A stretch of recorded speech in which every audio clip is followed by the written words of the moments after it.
The storm came with no warning, a violent wall of white that descended upon Montana's Blackwater Valley like God's own fury. Wyatt Hargrove stood at his cabin window watching the wind bend the pines nearly horizontal, feeling the cold seep through the glass, despite his efforts to seal every crack. February 1887 was determined to be remembered. He'd spent the morning reinforcing the barn, ensuring his 2 horses and the milk cow wouldn't freeze to death. Now, as darkness fell early behind the curtain of snow, he stoked the fire and resigned himself to another long night alone, with his thoughts the most dangerous company he kept these days. The whiskey bottle on the shelf called to him as it often did when the wind howled like this. 7 years since Elizabeth had died, and still the winter storms brought back the sounds of her labored breathing, the smell of fever, the helpless feeling of watching everything that mattered slip through his fingers despite all his medical training. Wyatt turned away from the bottle. Not tonight. He'd made that promise to himself 3 days ago, and so far he'd kept it. Instead, he opened his medical journal, the one he still maintained despite having not practiced medicine since the war. Old habits like guilt died hard. The first scream was so faint, he thought he'd imagined it.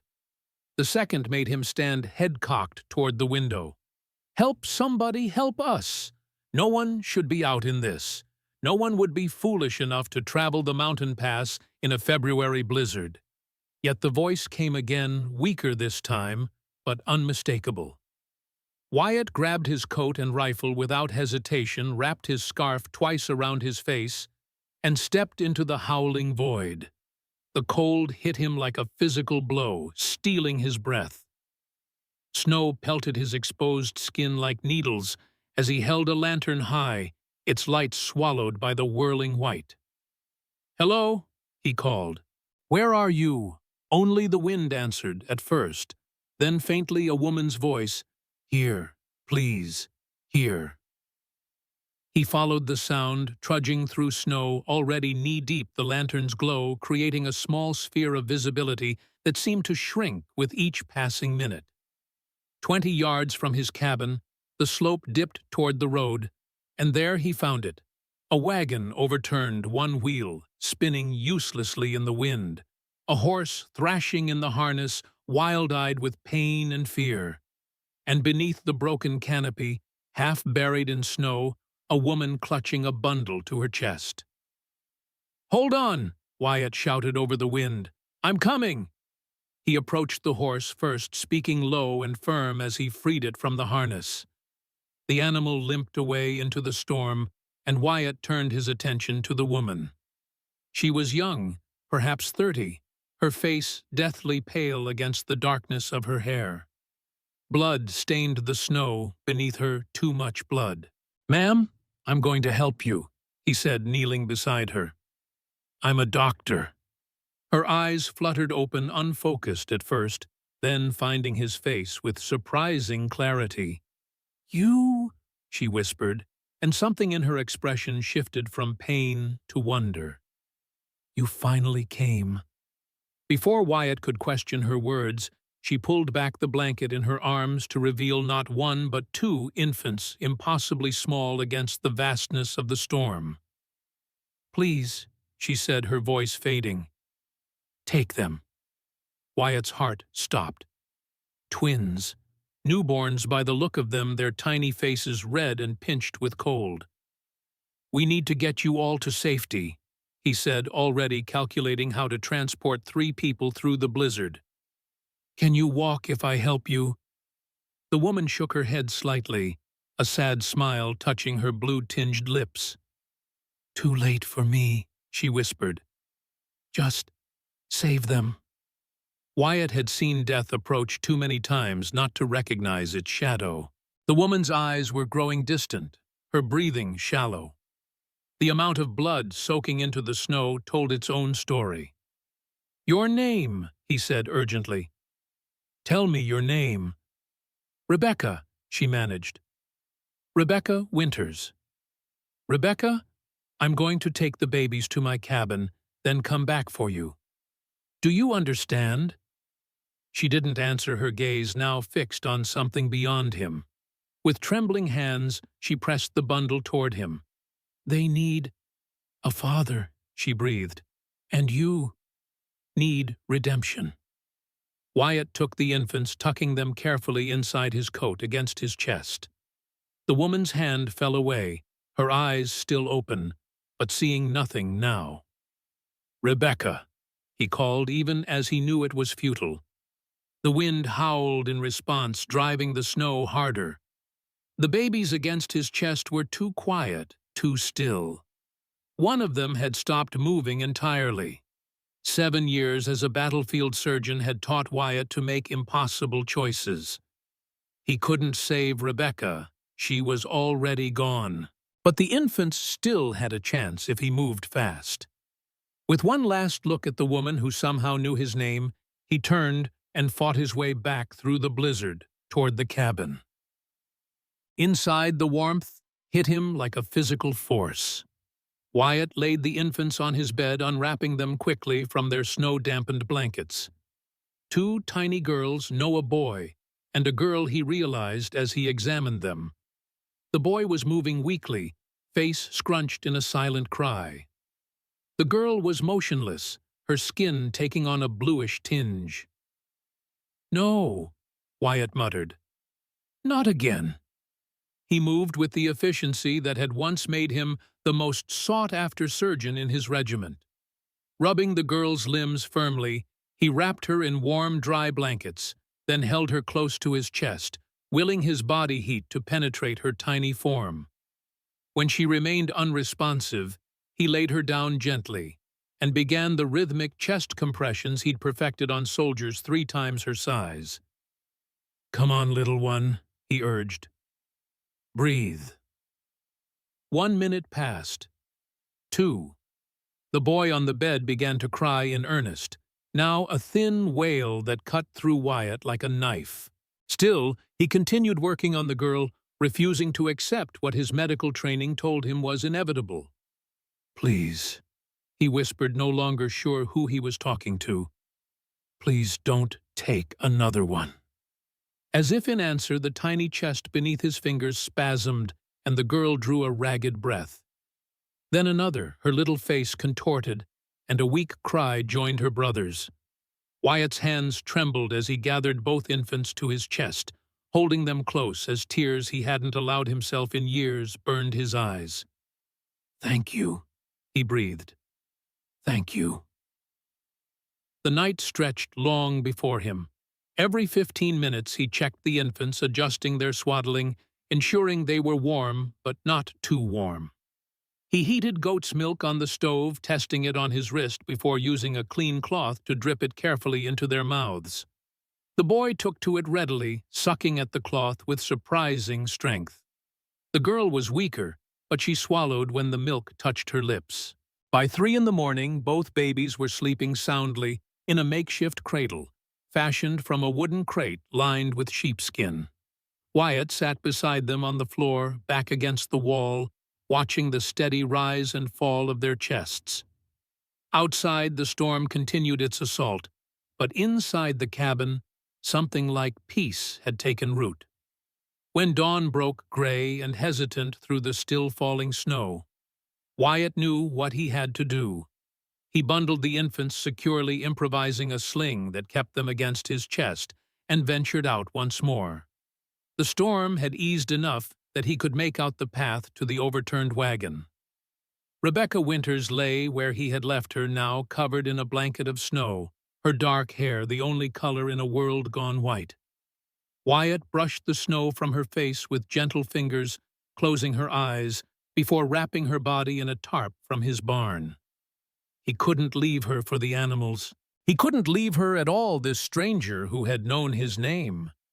It took him most of the morning to dig a temporary grave near his cabin, the frozen ground unyielding beneath his shovel. The babies slept through it all, exhausted from their ordeal. When the hole was deep enough, Wyatt laid Rebecca's body inside, covering her with the frozen earth as best he could. "I'll take them to town when the weather clears," he promised her. "I'll find out who they belong to." But even as he spoke the words, something inside him rebelled at the thought. These tiny lives had been entrusted to him specifically. "You finally came," she had said, as if she had been looking for him, as if this had been no accident at all. Wyatt knelt beside the grave snow, soaking through his pants, the infant's warm against his chest.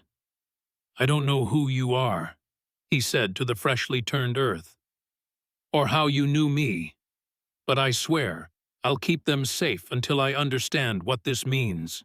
For the first time in 7 years, Wyatt Hargrove lowered his head and prayed. Not the desperate bargaining he'd attempted as Elizabeth slipped away, but a humble request for guidance, for strength, for the chance to do right by these children who had lost everything before they'd even known what they had. "Lord," he whispered, "I don't deserve a second chance. But these little ones deserve a fighting chance." The only answer was the soft breathing of the infants against his heart. 3 days passed before the snow stopped, and the path to Silver Creek became passable. During that time, Wyatt hardly slept caring for the infants with a dedication that surprised even himself. He fashioned better swaddling clothes from his softest shirts, boiled goat's milk every few hours, and learned to distinguish between their different cries. The boy he'd started thinking of him as Noah, though he tried not to name them, was robust and loud, demanding attention with lusty wails whenever he was hungry or uncomfortable. The girl Grace, his mind supplied unbidden, was quieter, watchful, her dark blue eyes seeming to track his movements around the cabin with uncanny focus for a newborn. When the weather finally cleared, Wyatt hitched his horse to the sleigh, created a nest of blankets for the infants, and made the 6-mile journey to Silver Creek. The town was small, just a church, a general store, a sheriff's office, and a smattering of houses clustered around a single street. People still called it a mining town, though the silver that gave it its name had played out years ago. Wyatt didn't visit often. He preferred the solitude of his cabin away from the curious glances and whispered speculations about the former army doctor who'd retreated from the world. Today, however, he had no choice. The infants needed proper supplies, and he needed answers. He tied his horse outside the sheriff's office and carefully gathered the twins in his arms, their tiny faces barely visible beneath the layers of blankets, protecting them from the cold. Inside, Sheriff Franklin Bishop looked up from his desk, surprise evident on his weathered face. "Doc Hargrove," he said, rising, "didn't expect to see you until spring thaw." His eyes fell to the bundles in Wyatt's arms, and his bushy eyebrows shot up. "What have you got there?" "Found them in the storm," Wyatt explained, his voice rough from disuse. "Their mother didn't make it." Bishop's expression sobered. "Bring them over to the stove. Let me have a look." Wyatt unwrapped the infants enough for Bishop to see their faces. Both were sleeping, cheeks pink and healthy, despite their ordeal. "Twins," Bishop said softly. "Who was the mother?" "She said her name was Rebecca Winters. Young woman, dark hair. Said she was looking for me specifically." Bishop frowned. "Don't know any Rebecca Winters in these parts. Not in Silver Creek, at least." "She's buried up near my place for now," Wyatt said. "Ground was too frozen for a proper grave. I'll bring her to town for a proper burial when it thaws, but I need to know if anyone's missing her. Or these little ones." Bishop scratched his chin thoughtfully. "We haven't had any reports of missing persons, but I'll ask around. You said she knew you." "Seemed to. Called me by name, though I don't recall ever meeting her." The sheriff's eyes narrowed slightly. "These aren't yours, are they, Doc?" Wyatt stiffened. "No. Elizabeth and we never had children that lived." Bishop had the grace to look embarrassed. "Had to ask. Strange situation, her knowing you and all. I understand. Wyatt adjusted the blankets around the infants.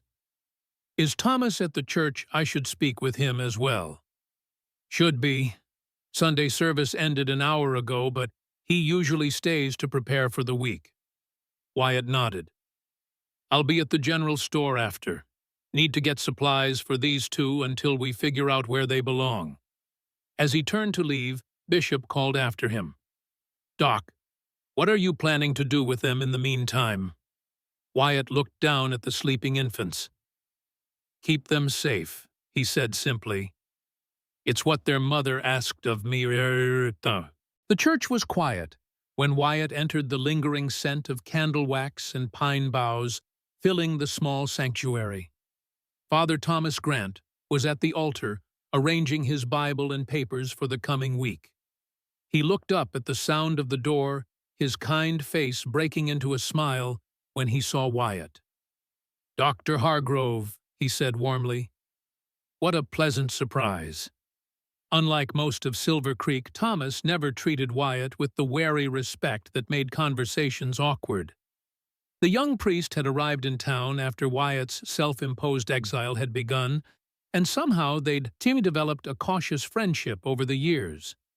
Thomas never pushed, but he never stopped extending invitations either to Sunday services, to town gatherings, to simple conversations over coffee in the church office. Father, Wyatt acknowledged. I need your help. Thomas's eyes fell to the bundles in Wyatt's arms, and his expression shifted from surprise to concern. Come into my office. It's warmer there.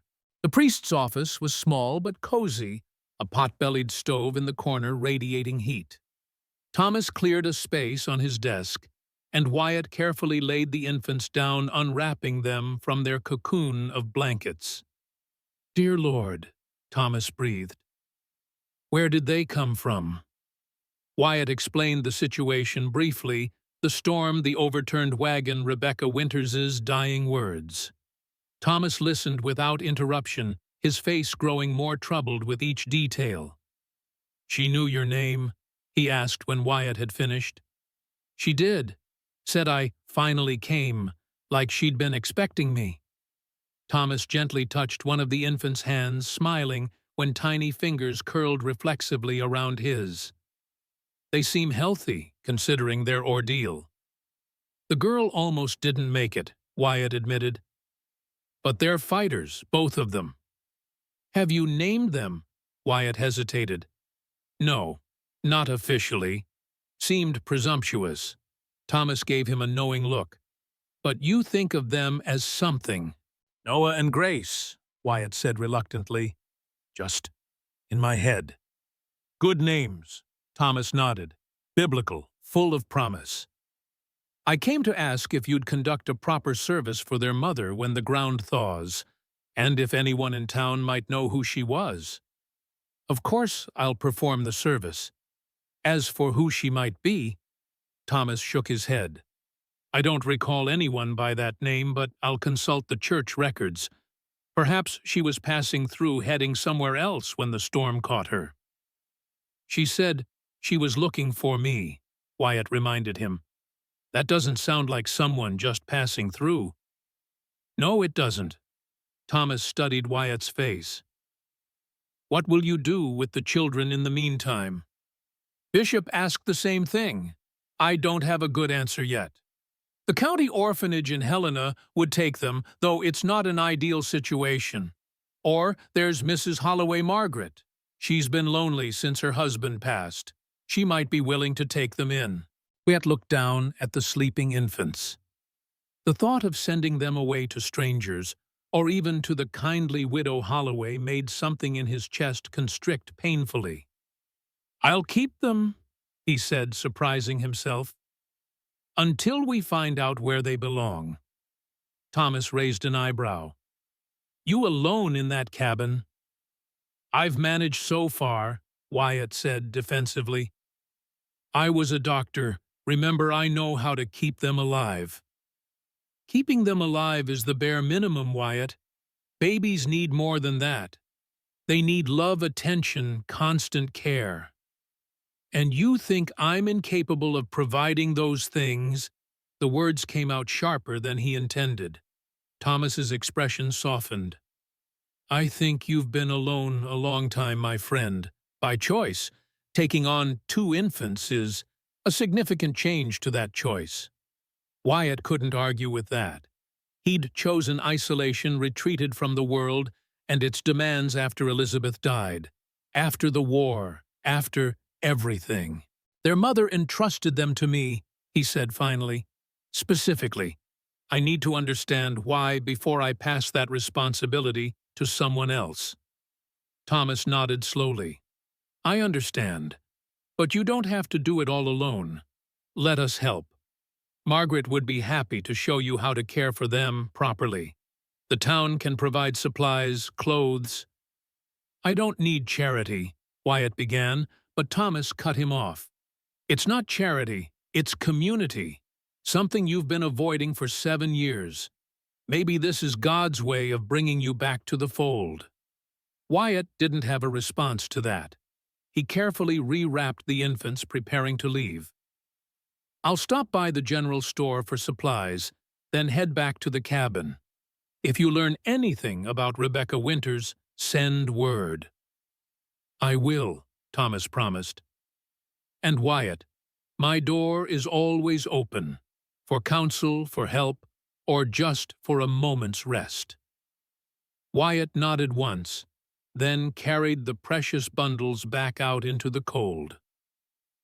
The general store was busy despite the recent storm. Mrs. Peterson, the owner's wife, was helping a customer when Wyatt entered, but she broke off mid-sentence when she saw what he carried. Dr. Hargrove, she said, eyes wide. Are those babies? Wyatt confirmed, uncomfortable with the sudden attention from everyone in the store. Found them in the storm. Their mother didn't survive. Mrs. Peterson hurried over, already reaching for the bundles. Oh, the poor dears. Let me see them. Reluctantly, Wyatt allowed her to peek at their sleeping faces. The women in the store gathered around, cooing and exclaiming, while the men hung back, offering sympathetic nods to Wyatt. What do they need? Mrs. Peterson asked practically once the initial excitement had subsided. We have some baby things in the back left over from when the Millers had their little one last year. Everything, Wyatt admitted. Clothes, blankets, milk. I've been making do, but say no more. Peterson took charge, directing her husband to gather various items, while she continued to peer at the babies. A boy and a girl. Is it twins? How wonderful and terrible all at once. Do they have names? Not yet, Wyatt said, unwilling to share the names he'd been using in his head. I'm just caring for them until we find out where they belong. Mrs. Peterson gave him a skeptical look, but didn't press the issue. You'll need help, Dr. Hargrove. Babies are a full-time occupation and twins doubly so. So I've been told, Wyatt said dryly. Margaret Holloway would be a good resource. Mrs. Peterson continued, oblivious to his tone. She raised 6 of her own, knows all there is to know about babies. Father Thomas suggested the same. Smart man, our priest. Mrs. Peterson disappeared into the back room, returning with an armful of tiny clothes. These should fit them for a few weeks, growing fast at this age. By the time Wyatt left the store, his sleigh was laden with supplies. Clothes, blankets, a proper cradle, milk bottles with rubber teats, and a veritable pharmacy of infant care items. He'd tried to pay, but Mrs. Peterson had waved him off. Consider it the town's contribution, she'd said firmly. We take care of our own in Silver Creek. Wyatt hadn't argued, though the implication that he and the twins were now part of some collective our own made him uneasy. He'd worked hard to maintain his distance from the town to be self-sufficient. Now, in the space of a single visit, he felt tendrils of connection being re-established without his consent. The infants at least seemed content with the arrangement. They slept most of the way back to the cabin, waking only when the sleigh hit a particularly rough patch of snow-covered road. Even then, they merely blinked up at him before settling back to sleep, as if trusting implicitly that he would keep them safe. "Don't get too comfortable," he told them as they neared his property. "This is temporary, just until we figure out where you really belong." But even as he said it, Wyatt felt the hollow ring of untruth in his words. That night, after the twins were fed and sleeping soundly in their new cradle, Wyatt finally had a moment to examine the few possessions that had been in the wagon with Rebecca Winters. Sheriff Bishop had helped him salvage what they could before the snow covered everything: a small trunk containing women's clothing, a few books, and a wooden box about the size of Wyatt's hand. The box was locked, but the tiny key hung on a chain around Rebecca's neck. Wyatt had removed it before burying her, a fact that now made him uncomfortable as he turned the key in the lock. It felt like an invasion of privacy, yet he needed answers. Inside the box was a small Bible, a folded piece of paper, and a scrap of fabric that Wyatt recognized immediately as part of a Union Army Medical Corps uniform. His breath caught as he lifted the fabric, turning it over to reveal a name stitched into the underside: Hargrove. It was his, from his uniform, the one he'd worn at Antietam, where he'd lost so many men, including James, his blood brother, the man who'd been more family to him than his own kin. With trembling fingers, Wyatt unfolded the paper. It was a letter addressed to him. To Dr. Wyatt Hargrove, the man who saved and lost so many. The handwriting was neat and feminine, the ink slightly faded. If you are reading this, I did not survive to tell you in person. My name is Rebecca Winters. You do not know me, but I know you. I was a volunteer nurse at Antietam, where I witnessed your tireless efforts to save as many men as you could. I also witnessed your grief when you could not save them all. The twins I have brought to you are not mine by birth. Their mother, Sarah McIntyre, died bringing them into this world 3 weeks ago. With her last breath, she asked me to find you. She believed you were the only one who could give these children what they need. A father who understands the value of life, having seen so much death. These babies need a father, and you need redemption.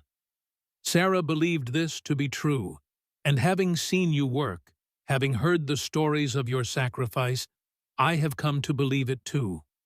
I know you have suffered your own losses. I know you retreated from the world after the war, after your wife.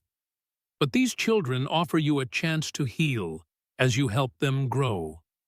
Please consider this not as an obligation, but as an opportunity.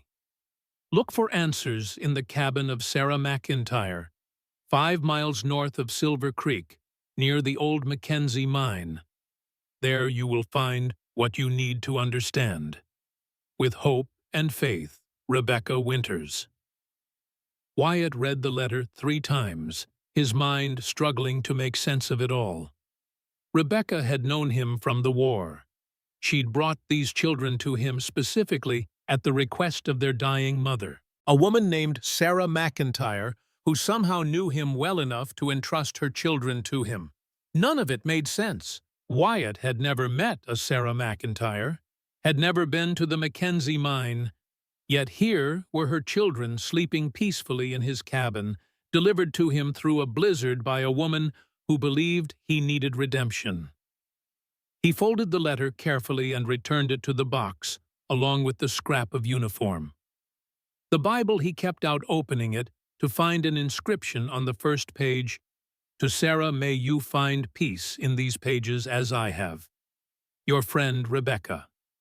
The rest of the Bible was unmarked except for a few passages that had been underlined. Psalms mostly. Words of comfort, of salvation, of God's unfailing love, even in the darkest valleys. Wyatt closed the book, his mind racing. Tomorrow he would need to find this cabin, this Sarah McIntyre. Tonight he had 2 infants depending on him for their survival. He checked on them one more time before banking the fire for the night. They slept side by side, tiny hands occasionally brushing against each other, as if reassuring themselves that they were not alone in this strange new world. "Noah and Grace," Wyatt whispered finally, allowing himself to use the names aloud. "What am I supposed to do with you?" They didn't answer, but as he watched Grace's small hand found her brother's and held on. Something about the gesture so innocent and yet so profound brought a lump to Wyatt's throat. Perhaps Thomas was right. Perhaps this was God's way of bringing him back to the fold, of forcing him to rejoin the world of the living after 7 years of half-existence. Or perhaps it was something simpler. A woman had looked at him and seen something worth trusting with her children's future. After all the death he'd witnessed, all the lives he'd failed to save, someone still believed he could protect and nurture life. It was a responsibility he hadn't asked for, hadn't wanted. But looking at the sleeping infants, Wyatt knew he couldn't walk away from it. Not until he understood why, of all the people in the world, Sarah McIntyre had chosen him. "Sir Mount?" The next morning dawned clear and cold, the snow gleaming like diamonds under a relentless blue sky. Wyatt fed and changed the twins, marveling at how quickly he was adapting to their needs. Noah was predictable, hungry, every 3 hours fussy. If his diaper was wet, content when both conditions were met. Grace was more mysterious, sometimes crying, for reasons Wyatt couldn't discern, other times watching him with those 2 knowing eyes. He couldn't take them with him to search for Sarah McIntyre's cabin. The journey would be too difficult, the cold too dangerous for newborns. But he couldn't leave them alone either. The solution arrived in the form of Margaret Holloway, who appeared at his door just after breakfast, riding a sturdy pony and carrying a basket of fresh bread. "Dr. Hargrove," she said when he answered her knock, "Father Thomas told me about your situation. I thought I might be of assistance." Margaret was in her late 40s, a handsome woman with streaks of gray in her dark hair and laugh lines around her eyes.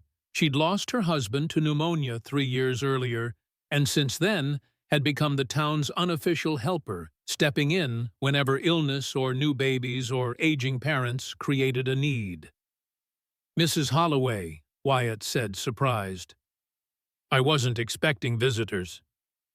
"Clearly," she said with a smile, looking past him to the cabin's interior, which was in a state of controlled chaos. "May I come in? It's rather cold out here." Wyatt stepped aside, suddenly self-conscious about the condition of his home. He'd never been one for elaborate housekeeping, but the addition of 2 infants had pushed the cabin from merely utilitarian to decidedly untidy. Margaret didn't seem to notice or care. She headed straight for the cradle, setting her basket on the table as she passed. "Oh," she said softly, gazing down at the twins. "They're beautiful, Dr. Hargrove."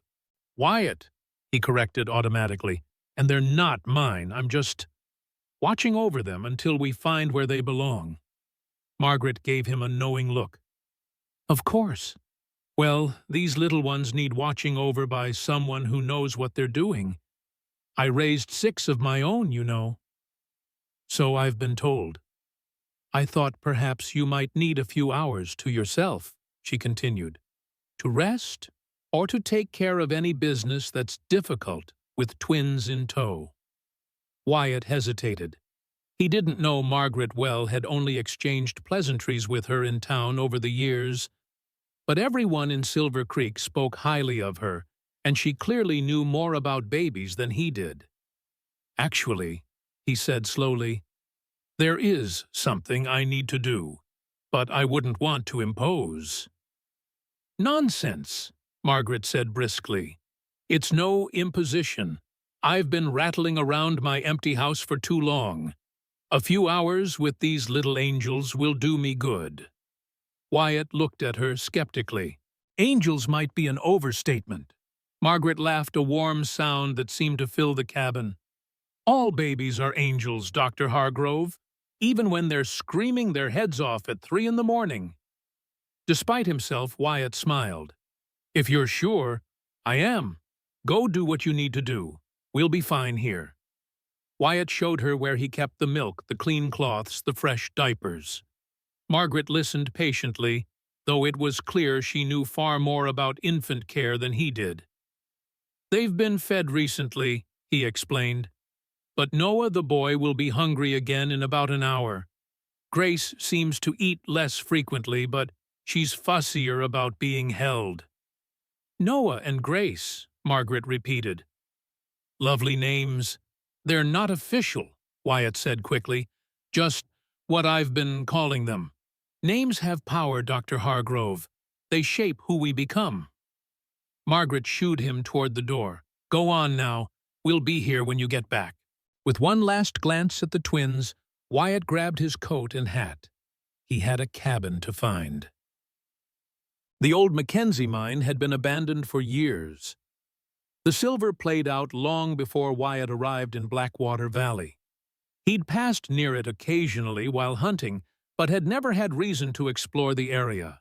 Now, as he rode his horse along the northern ridge, he scanned the snow-covered landscape for signs of habitation. 5 miles north of Silver Creek, Rebecca's letter had said. Wyatt estimated he'd covered about 4 when he spotted it, a thin column of smoke rising from a stand of pines. Someone had a fire going, which meant a cabin, a shelter of some kind. He approached cautiously, unsure what he might find. The cabin was small, little more than a one-room shack, but solidly built and well-maintained. A narrow path had been shoveled from the door to what appeared to be an outhouse, suggesting someone had been here recently. Wyatt dismounted, tying his horse to a nearby tree, and approached the door. He knocked, though he expected no answer if Rebecca's letter was accurate, and Sarah McIntyre was dead. Silence greeted him. After a moment's hesitation, he tried the door handle. It was unlocked. The interior of the cabin was neat and spare. A bed, a table with 2 chairs, a small stove still radiating heat, a trunk at the foot of the bed. Someone had been here recently, tending the fire. Rebecca, perhaps before she'd set out for his cabin with the twins. Wyatt moved through the space slowly, trying to understand what he was seeing. This was the home of a woman who had, according to Rebecca, specifically wanted him to raise her children. Yet there was nothing here to suggest why. No photographs, no letters addressed to him, nothing that connected this place to his life in any way. The trunk at the foot of the bed was his best hope. Wyatt knelt beside it, feeling like an intruder, but driven by the need to understand. Inside were women's clothes, simple but well-made, and beneath them a leather-bound journal. Wyatt took the journal to the table where the light from the window illuminated the pages. It was Sarah McIntyre's diary, the entries dating back 3 years. He flipped through, scanning for his name for any mention of him. The early entries were mundane observations about the weather, notes about household tasks, occasional references to Rebecca's visits. Sarah appeared to be a schoolteacher working in a small town called Granite Junction before moving to this cabin when her health began to fail. As Wyatt read on, a pattern emerged. Sarah had been ill for some time before her pregnancy, though she never specified the nature of her illness.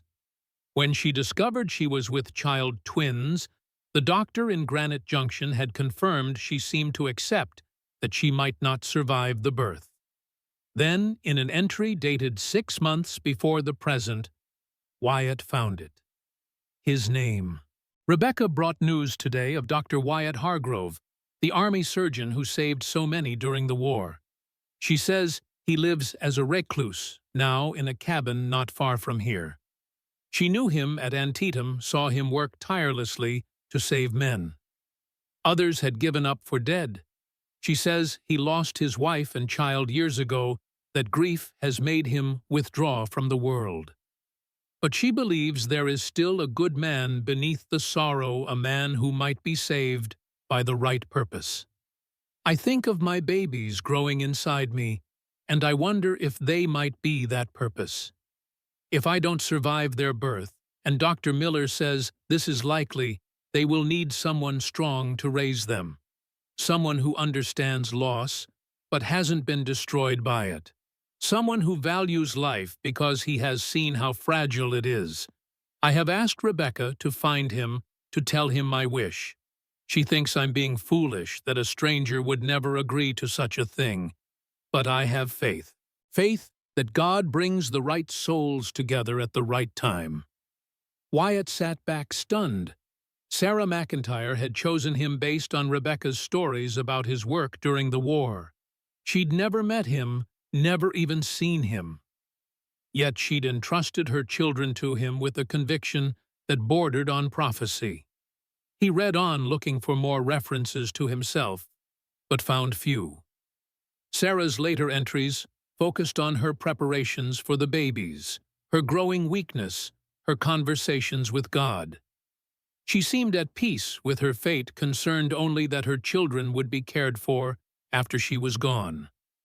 The final entry was dated 3 weeks ago, the handwriting shaky but determined. The babies came today earlier than expected. A boy and a girl perfect in every way. Rebecca says they are strong despite being early. I have held them, memorized, their faces, whispered to them all the love I will not be able to show them as they grow. Rebecca has promised to take them to Dr. Hargrove when they are strong enough to travel. I have no doubt he will take them in. Call it a mother's intuition, or the clarity that comes with facing one's end. But I know this to be true. I have named the boy Noah for the man who built an ark to save his family from the flood. And the girl is Grace, for that is what I pray they will find in their new life. Grace and love and purpose. Dr. Hargrove, if you are reading this, know that I chose you not in desperation, but with hope. My children are my legacy, my gift to the world. Care for them as your own. Teach them to be kind, to be brave, to see the beauty in life, even when it is difficult. And perhaps in loving them, you might find your way back to the man you once were. The healer. The one who fought death with everything he had, and sometimes won. Wyatt closed the journal, his vision blurring. Sarah McIntyre had named her children the very names he'd been using in his head. Noah and Grace. As if some connection already existed between them, some thread of understanding that transcended their separate lives. He tucked the journal into his coat. There were other things in the trunk, baby clothes, too small for the twins, now a silver hairbrush, a locket containing what he assumed was a lock of Sarah's hair. He left these things where they were. They belonged here in the home she had made. As he prepared to leave, Wyatt noticed something he'd overlooked before. On the wall above the bed hung a small framed sketch. A man in a Union Army uniform bent over a wounded soldier, face intent with concentration. With a jolt, Wyatt recognized himself. It was a drawing of him working at Antietam so accurate, it could only have been done by someone who had observed him closely. Rebecca, he realized. Rebecca had drawn this, given it to Sarah to help her envision the man she was entrusting her children to. Wyatt carefully removed the sketch from the wall and added it to the journal in his coat. Then he stepped back into the cold, locking the cabin door behind him. Sarah McIntyre deserved to have her home preserved at least until he decided what to do with it. As he mounted his horse for the return journey, Wyatt looked back at the small cabin, so humble and yet so filled with faith. Sarah had believed in him, a man she'd never met, based solely on Rebecca's accounts of his work during the war. She'd trusted him with the most precious thing in her life, her children. I don't know if I'm the man you thought I was, he said to the silent cabin, but I'll try to be. When Wyatt returned to his own cabin, he found Margaret Holloway sitting in his rocking chair, Noah in her arms, while Grace slept in the cradle. The scene was so domestic, so normal, that it stopped him in the doorway. "There you are," Margaret said, looking up with a smile. "We were beginning to wonder if you'd gotten lost." "Sorry," Wyatt said, removing his hat and coat. "It took longer than I expected. No matter. These little ones and I have been getting acquainted." Margaret transferred Noah to the cradle beside his sister. "They're good babies, Dr. Hargrove, strong and healthy despite their rough start." Wyatt nodded, still processing everything he had learned at Sarah's cabin. "Thank you for watching them. I hope they weren't too much trouble." "Not at all. It was a pleasure." Margaret studied his face. "You look like you've seen a ghost. Did you find what you were looking for?" "I'm not sure," Wyatt admitted. "I found a story, a request, a responsibility I'm not sure I'm ready for." Margaret's expression softened. "Parenthood is like that. It comes whether you're ready or not." "I'm not their parent," Wyatt said automatically. "Aren't you? You feed them, change them, comfort them when they cry. You worry about them. You're learning their different cries, their preferences. That sounds like parenting to me." Wyatt sank into a chair, suddenly exhausted. "Their mother wanted me to raise them. She never met me, but she decided I was the right person. How could she know that—" Margaret sat across from him. "Sometimes people see things in us that we can't see ourselves, especially mothers. They have a special kind of wisdom when it comes to their children." She said. Wyatt hesitated, then continued. "She thought I needed redemption, that raising her children might help me find it." "And do you need redemption?" Wyatt thought of Antietam, of the hundreds of wounded men he'd treated over 3 hellish days, of James, his blood brother, bleeding out, while Wyatt worked frantically to save others, unaware that his closest friend was dying just yards away, of Elizabeth, succumbing to childbed fever, while he sat helplessly by, all his medical knowledge useless against the infection ravaging her body. "Yes," he said finally, "I suppose I do." Margaret nodded, as if this confirmed something she'd already suspected. Then perhaps Sarah McIntyre was right. Perhaps these children are your path back to yourself. "I don't know how to be a father," Wyatt confessed. "I barely know how to be a functioning human most days." "No one knows how to be a parent at first," Margaret said gently. "We all learn as we go. Make mistakes. Try to do better the next day. And if I fail them, if I'm not what they need, then you ask for help," Margaret said simply. "From me, from Thomas, from the town. Silver Creek takes care of its own, Dr. Hargrove. That includes you and these babies, whether you want it to or not." Wyatt looked over at the cradle where Noah and Grace slept peacefully, unaware of the weight of decisions being made about their future. "Would you," he began, then cleared his throat. "Would you be willing to help me, to teach me what I need to know? I can pay you for your time." Margaret waved this away. "I don't need payment. But yes, I'll help you, on one condition." "What's that?" "That you stop calling them the babies or the twins and use their names. If you're going to be their father, even temporarily, they deserve that much." Wyatt nodded slowly. "Noah and Grace," he said, the names feeling right on his tongue. "Their mother named them Noah and Grace." Margaret smiled. "Good names, strong names, names with purpose." She stood gathering her shawl. "I'll come back tomorrow. We'll work out a schedule for my visits, at least until you feel more confident." "Thank you," Wyatt said, meaning it. After Margaret left, Wyatt sat beside the cradle watching Noah and Grace sleep. Their tiny chests rose and fell in a synchronized rhythm, their faces peaceful in a way he hadn't felt in years. "Noah and Grace Hargrove," he whispered, testing the sound of it. "Not McIntyre. Not anymore. If he was going to do this, and it seemed he was, then they would have his name, his protection, his promise to see them safely to adulthood."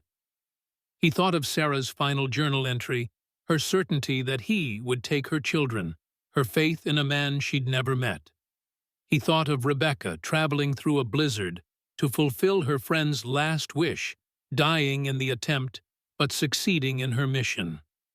Two women had believed in him when he'd stopped believing in himself, had seen something in him worth trusting with the most precious cargo imaginable. "I'll try," he promised the sleeping infants. "I'll try to be the man your mother thought I was." Outside, the winter sun began its early descent behind the mountains, casting the snow-covered valley in shades of gold and rose. Inside the cabin, for the first time in 7 years, Wyatt Hargrove felt the faintest stirring of hope. 3 weeks passed in a blur of sleepless nights and small victories. Noah and Grace grew stronger each day, their tiny faces filling out their personalities, emerging like shoots from spring soil. Noah was all demand and motion, his cries loud and insistent when he wanted something, his rare smiles like sunlight breaking through clouds.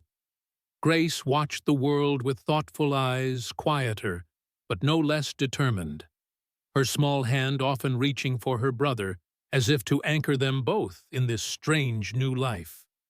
Wyatt adapted with a determination that surprised even himself. Under Margaret's patient guidance, he learned to change diapers with military efficiency to prepare formula that wouldn't upset tiny stomachs, to hold each infant in the specific way they preferred. Noah liked to be cradled upright against Wyatt's chest, ear pressed to his heartbeat. Grace settled best when laid across his forearm, her back gently patted in a steady rhythm. The cabin transformed around them. The cradle moved from beside Wyatt's bed to the warmest corner of the room. Drying cloths hung from every available hook. The shelf that had once held whiskey bottles now displayed neatly folded baby clothes and stacks of diapers. Even the light seemed different, softer, somehow filtered through the haze of new purpose that filled the space. On this particular morning, Wyatt sat in the rocking chair by the window, Grace asleep in his arms, while Noah practiced his newfound skill of focused staring from the cradle. Outside, February had mellowed into early March, the brutal cold giving way to merely chilly days, where the sun occasionally hinted at the spring to come. "You've got your mother's eyes," Wyatt told Grace, quietly studying her sleeping face.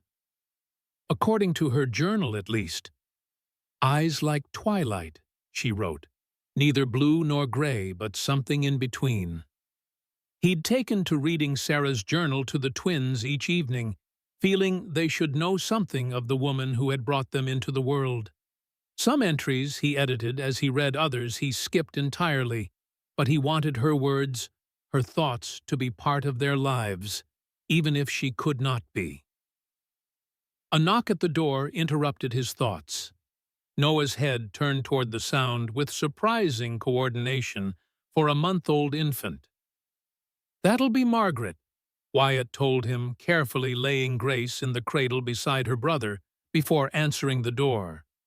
But it wasn't Margaret who stood on his porch. Instead, Sheriff Franklin Bishop removed his hat, looking uncomfortable in the way men in uniform often did when delivering bad news.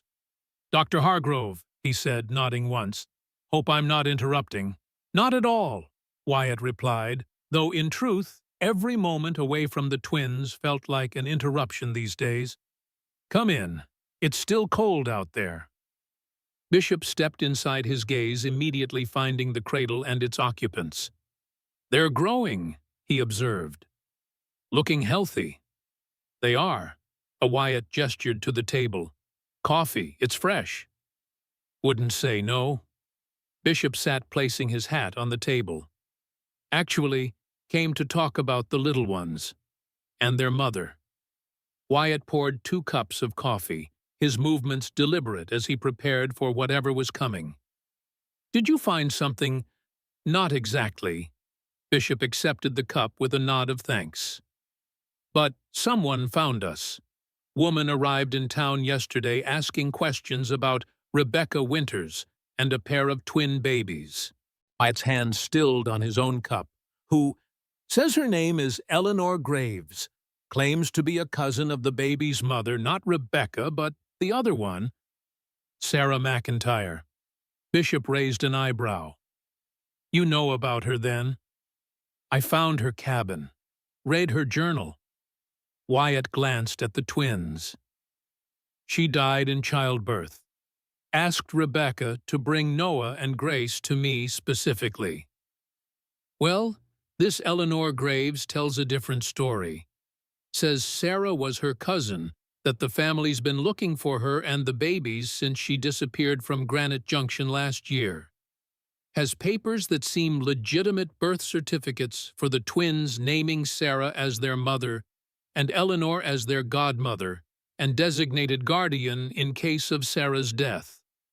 Wyatt felt a cold weight settle in his stomach. What does she want? Bishop met his gaze directly.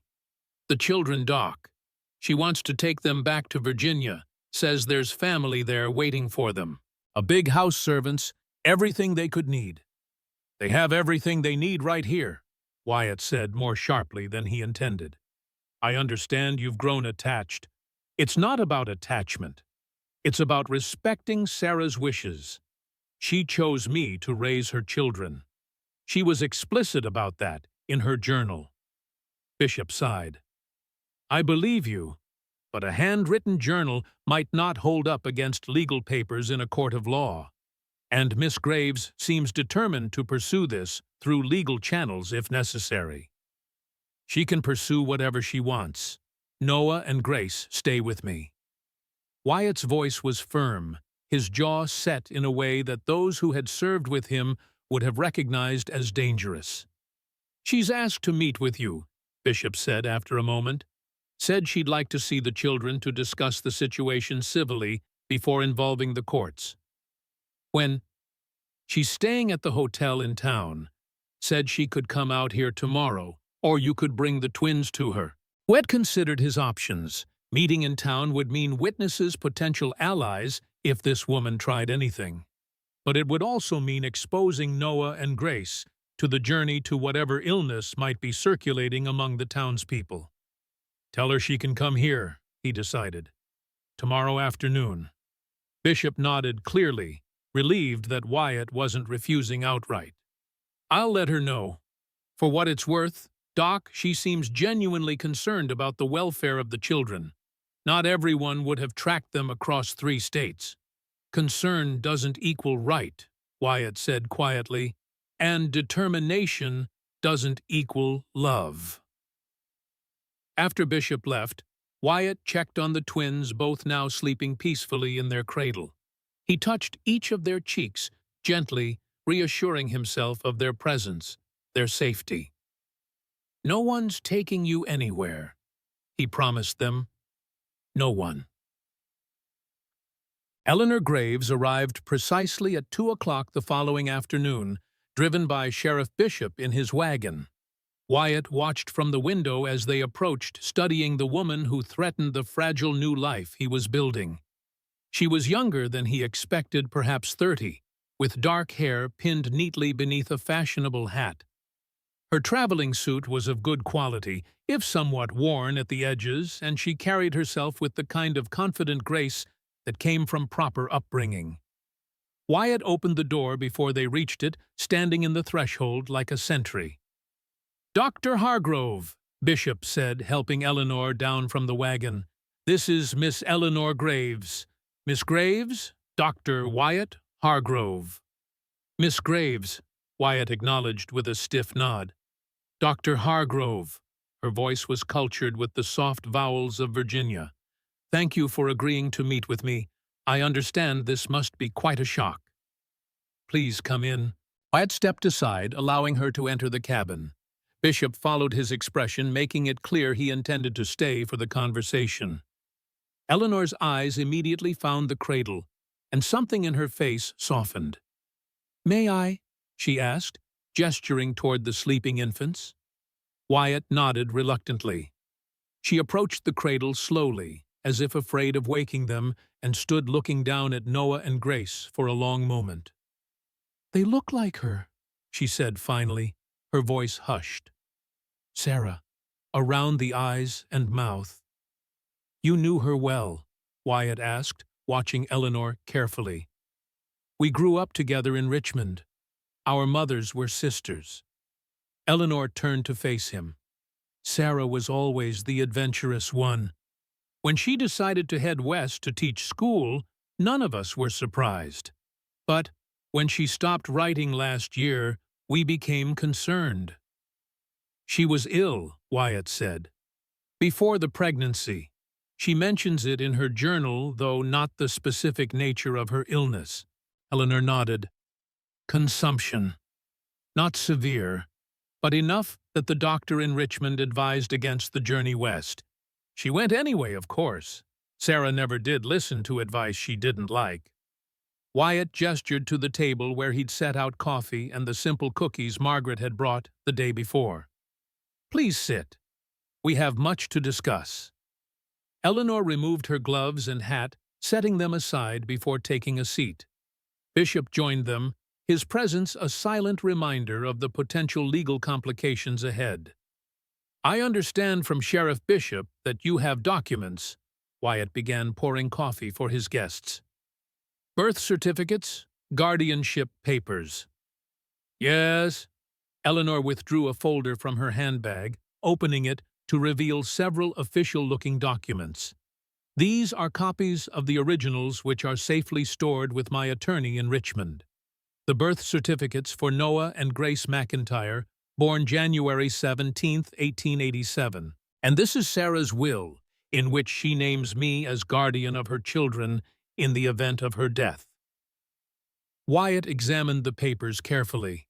They appeared legitimate, the signatures and seals in order. The will was dated nearly a year ago, well before Sarah's journal entries about sending the twins to him. "These predate her later wishes," he said, pushing the papers back across the table. "In her final journal entries written just before her death, Sarah explicitly stated that she wanted me to raise her children." Eleanor frowned. "A journal entry isn't a legal document, Dr. Hargrove. And with all due respect, Sarah had never even met you. Why would she entrust her children to a stranger over family? Rebecca Winters knew me during the war. She told Sarah about my work as an army surgeon. Sarah became convinced that I was the right person to raise her children." Based on stories from a war that ended 20 years ago, Eleanor shook her head. "That sounds like the fever talking, not my rational cousin." "Miss Graves," Bishop interjected gently, "Dr. Hargrove has been caring for these infants since they were brought to him during the worst blizzard in recent memory. They're thriving under his care. Surely that counts for something." "Of course it does, and I'm grateful to Dr. Hargrove for his care during this difficult time." Eleanor turned to Wyatt, her expression softening. "I'm not here to judge you or to suggest you've done anything wrong, but these children belong with their family, with people who share their blood and their heritage, people who knew their mother and can tell them about her as they grow." "I have her journal," Wyatt countered. "Her own words, her thoughts, her hopes for them." Words on a page aren't the same as family stories, family traditions. Eleanor leaned forward, her voice earnest. "Dr. Hargrove, be honest. What can you offer these children? A solitary life in a remote cabin. A father who, by all accounts, withdrew from society years ago. Is that really what Sarah would want for them?" Before Wyatt could respond, Noah began to cry, a sharp, insistent wail that signaled hunger. Without thinking, Wyatt rose and went to the cradle, lifting the infant with practiced ease. "He's hungry," he explained, preparing a bottle with one hand, while holding Noah securely with the other. "Grace will wake soon, too. She always does when he cries." Eleanor watched him, something unreadable in her expression. "You seem adept at caring for them." "I'm learning," Wyatt said, simply sitting to feed Noah. The boy latched onto the bottle eagerly, his cries immediately silenced. Margaret Holloway from town comes daily to help and advise. As if on cue, Grace began to stir her small face, scrunching in preparation for her own hungry cry. Eleanor hesitated, then stood. "May I?" she asked, gesturing to the cradle.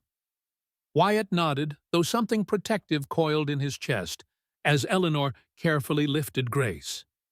The woman held the infant with obvious experience, adjusting her position to support her head properly. "She's lighter than Noah," Eleanor observed. "But strong. Look at how she holds her head." "She's determined," Wyatt agreed, surprised by Eleanor's obvious knowledge of infants. "Would you like to feed her? The other bottle is prepared on the stove." Bishop fetched it, handing it to Eleanor, who sat across from Wyatt, cradling Grace as she offered the bottle. The infant accepted it after a moment's hesitation, her eyes fixed on Eleanor's face. "You have experience with babies," Wyatt noted. "My sister has 4 children.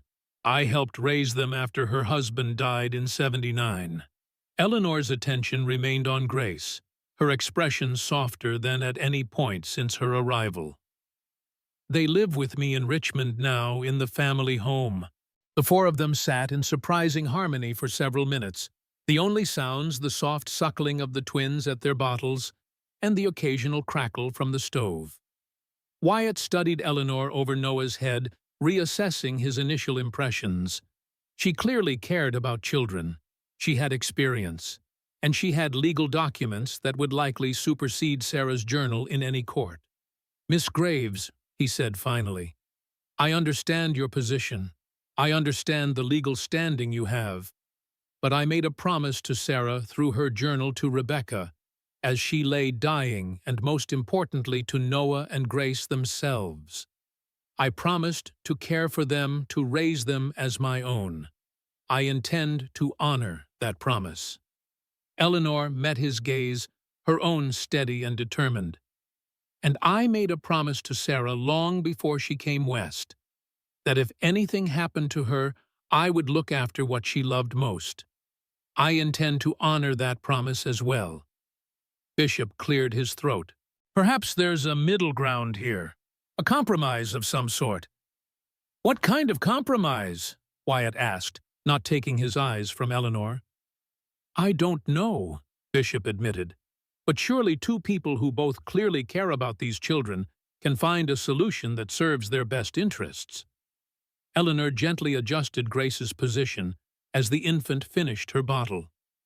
"I've traveled a long way, Dr. Hargrove. I'm staying in Silver Creek for at least a week before my return journey. Perhaps during that time we could discuss possibilities, get to know one another better." It was a reasonable suggestion, more reasonable than Wyatt had expected. Still, he found himself reluctant to agree to anything that might eventually lead to Noah and Grace leaving his care. "You're welcome to visit them here," he said finally, "to spend time with them while you're in town. Beyond that, I make no promises." Eleanor nodded, accepting this limited concession. "Thank you. I would like that very much." As she spoke, Grace finished her bottle. Eleanor expertly lifted the infant to her shoulder, patting her back gently until she produced a small burp. The practiced ease of the motion only heightened Wyatt's unease. This woman knew what she was doing with babies. She had legal claim to them. What chance did he really have of keeping Noah and Grace if she pursued this through the courts? The thought of losing them after only a month sent a spike of something like panic through Wyatt's chest. He'd lost so many people in his life, comrades in war, his blood brother James Elizabeth, and their stillborn son. He couldn't lose Noah and Grace, too. Not when they'd begun to heal something he'd thought permanently broken within him. "I should return to town," Eleanor said carefully, returning Grace to the cradle. "It's a long ride, and I don't want to overtire the sheriff." "I'll bring the wagon around," Bishop said, rising. "Take your time, Miss Graves." After he left, Eleanor turned to Wyatt, her expression serious. "Dr. Hargrove, I want you to know that I'm not your enemy. I'm simply trying to do what I believe is best for Sarah's children." "As am I," Wyatt replied, placing the now sleeping Noah beside his sister. "The difference is that I'm following Sarah's final wishes, not a document signed a year before she died." Eleanor stiffened slightly. "You doubt the authenticity of her will." "No, I doubt that it represents what she wanted at the end of her life." Wyatt faced her directly. "People change, Miss Graves. Their wishes change. Sarah's final wish was for me to raise her children. I intend to respect that, whatever it takes." Something flickered in Eleanor's eyes, respect, perhaps, or the recognition of an immovable opponent. "I'll return tomorrow afternoon, if that's convenient. To visit the twins." "That would be fine." Wyatt walked her to the door. "Until tomorrow, Miss Graves." After she and Bishop had departed, Wyatt returned to the cradle, watching Noah and Grace sleep peacefully, unaware of the storm gathering around their future. He'd faced many battles in his life on the battlefield, in field hospitals against disease and death, but none had felt as crucial as this one. "I won't let you go," he whispered to the sleeping infants. "Not without a fight." True to her word, Eleanor returned the following day and the day after that. Each visit lasted several hours, during which she helped feed the twins, rocked them, sang to them in a surprisingly sweet voice. She brought small gifts, softer blankets, tiny caps she had knitted, herself a silver rattle that had belonged to Sarah as a baby. Wyatt observed her carefully during these visits, looking for signs of deception or malice, but found none. Eleanor genuinely seemed to care for Noah and Grace, to know how to comfort them when they were fussy, to delight in their small developmental milestones. It was this genuine care that worried him most. A cruel or indifferent guardian would be easier to fight against. Eleanor's obvious affection for the twins made her a more formidable opponent, one a judge might well favor over a reclusive widower with no experience raising children. On her fourth visit, as they sat before the fire with the twins asleep in their cradle, Eleanor broached the subject they'd both been avoiding. "I've been thinking about our situation," she began, her hands busy with knitting needles and soft yarn, "about what might be best for Noah and Grace." Wyatt tensed his hands, stilling on the wooden horse he'd been carving. And I wonder if we're both being too rigid in our positions."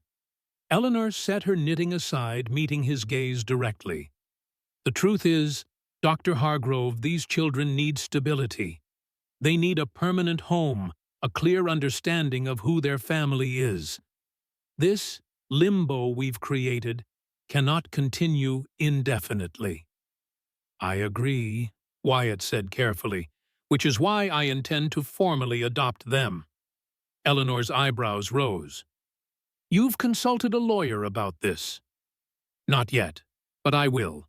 Sarah's wishes are clear in her journal. That should count for something in a court of law." "It might," Eleanor conceded, "but it would be a difficult legal battle with no guaranteed outcome. And in the meantime, Noah and Grace would remain in uncertainty." "What are you suggesting?" Wyatt asked, though he suspected he knew. "A compromise. One that acknowledges both our claims but puts the children's needs first." Eleanor leaned forward.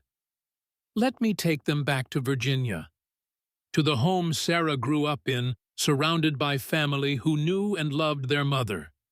You would be welcome to visit, of course, to be part of their lives as they grow. The very thought made Wyatt's chest constrict painfully. That's not a compromise, Miss Graves. That's surrender. Then what would you suggest? That I abandon my cousin's children to a man she never met?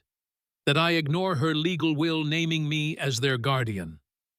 I would suggest that you respect her final wishes, that you acknowledge that people can change their minds, especially when facing death. Wyatt's voice was low but intense. Sarah chose me, for reasons I may never fully understand, but with absolute conviction. How can you claim to honor her memory while dismissing her dying request? Eleanor was silent for a long moment, her gaze dropping to her hands. I loved my cousin, Dr. Hargrove. We were raised more like sisters than cousins. When she left for the West, it broke my heart, but I respected her choice. When she stopped writing, I feared the worst. She looked up, her eyes bright with unshed tears. I've spent the last year searching for her, following rumors and whispers across 3 states. And now that I've finally found her children, you ask me to walk away. Wyatt felt a reluctant sympathy stir within him. Eleanor's grief and determination were genuine, her love for Sarah evident in every word. But so was his commitment to Noah and Grace, his promise to be the father Sarah had believed he could be. I'm not asking you to walk away, he said finally. I'm asking you to stay, to be part of their lives here if that's what you truly want, to help me tell them about their mother as they grow. Eleanor shook her head. I have responsibilities in Virginia, my sister's children, the family estate. I can't simply uproot my life to move to Montana. Then perhaps we are at an impasse. The twins stirred in their cradle as if sensing the tension in the room. Grace began to fuss, her small face scrunching in preparation for a cry. Wyatt rose automatically, but Eleanor was closer, already lifting the infant with practiced hands. "Shh, little one," she murmured, cradling Grace against her shoulder. "It's all right. We're just having a grown-up conversation. Nothing for you to worry about." Grace settled against her tiny fingers, clutching at Eleanor's shawl. The sight tugged at something in Wyatt's chest, recognition of the bond already forming between the woman and the infant, the natural ease with which Eleanor comforted her. "They need both of us," Eleanor said quietly, as if reading his thoughts. Sarah's blood and Sarah's choice. Family and future. Before Wyatt could respond, a knock sounded at the door. He opened it to find Father Thomas, his breath visible in the cold March air. "Dr. Hargrove," the priest said, nodding in greeting. "I hope I'm not interrupting. Margaret mentioned you might have company, but I have news that couldn't wait. Please come in." Wyatt stepped aside. "This is Miss Eleanor Graves, Sarah McIntyre's cousin. Miss Graves' father, Thomas Grant." "A pleasure, Miss Graves." Thomas removed his hat as he entered, offering Eleanor a polite bow. "I've heard much about you from Sheriff Bishop." "Father Grant." Eleanor acknowledged him with a nod, still gently patting Grace's back. "I hope what you've heard has been charitable. The sheriff speaks highly of your devotion to your cousin's children." Thomas turned to Wyatt. "I'm afraid I bring complicated news. Judge Howard Drummond from Clearwater County will be passing through Silver Creek next week.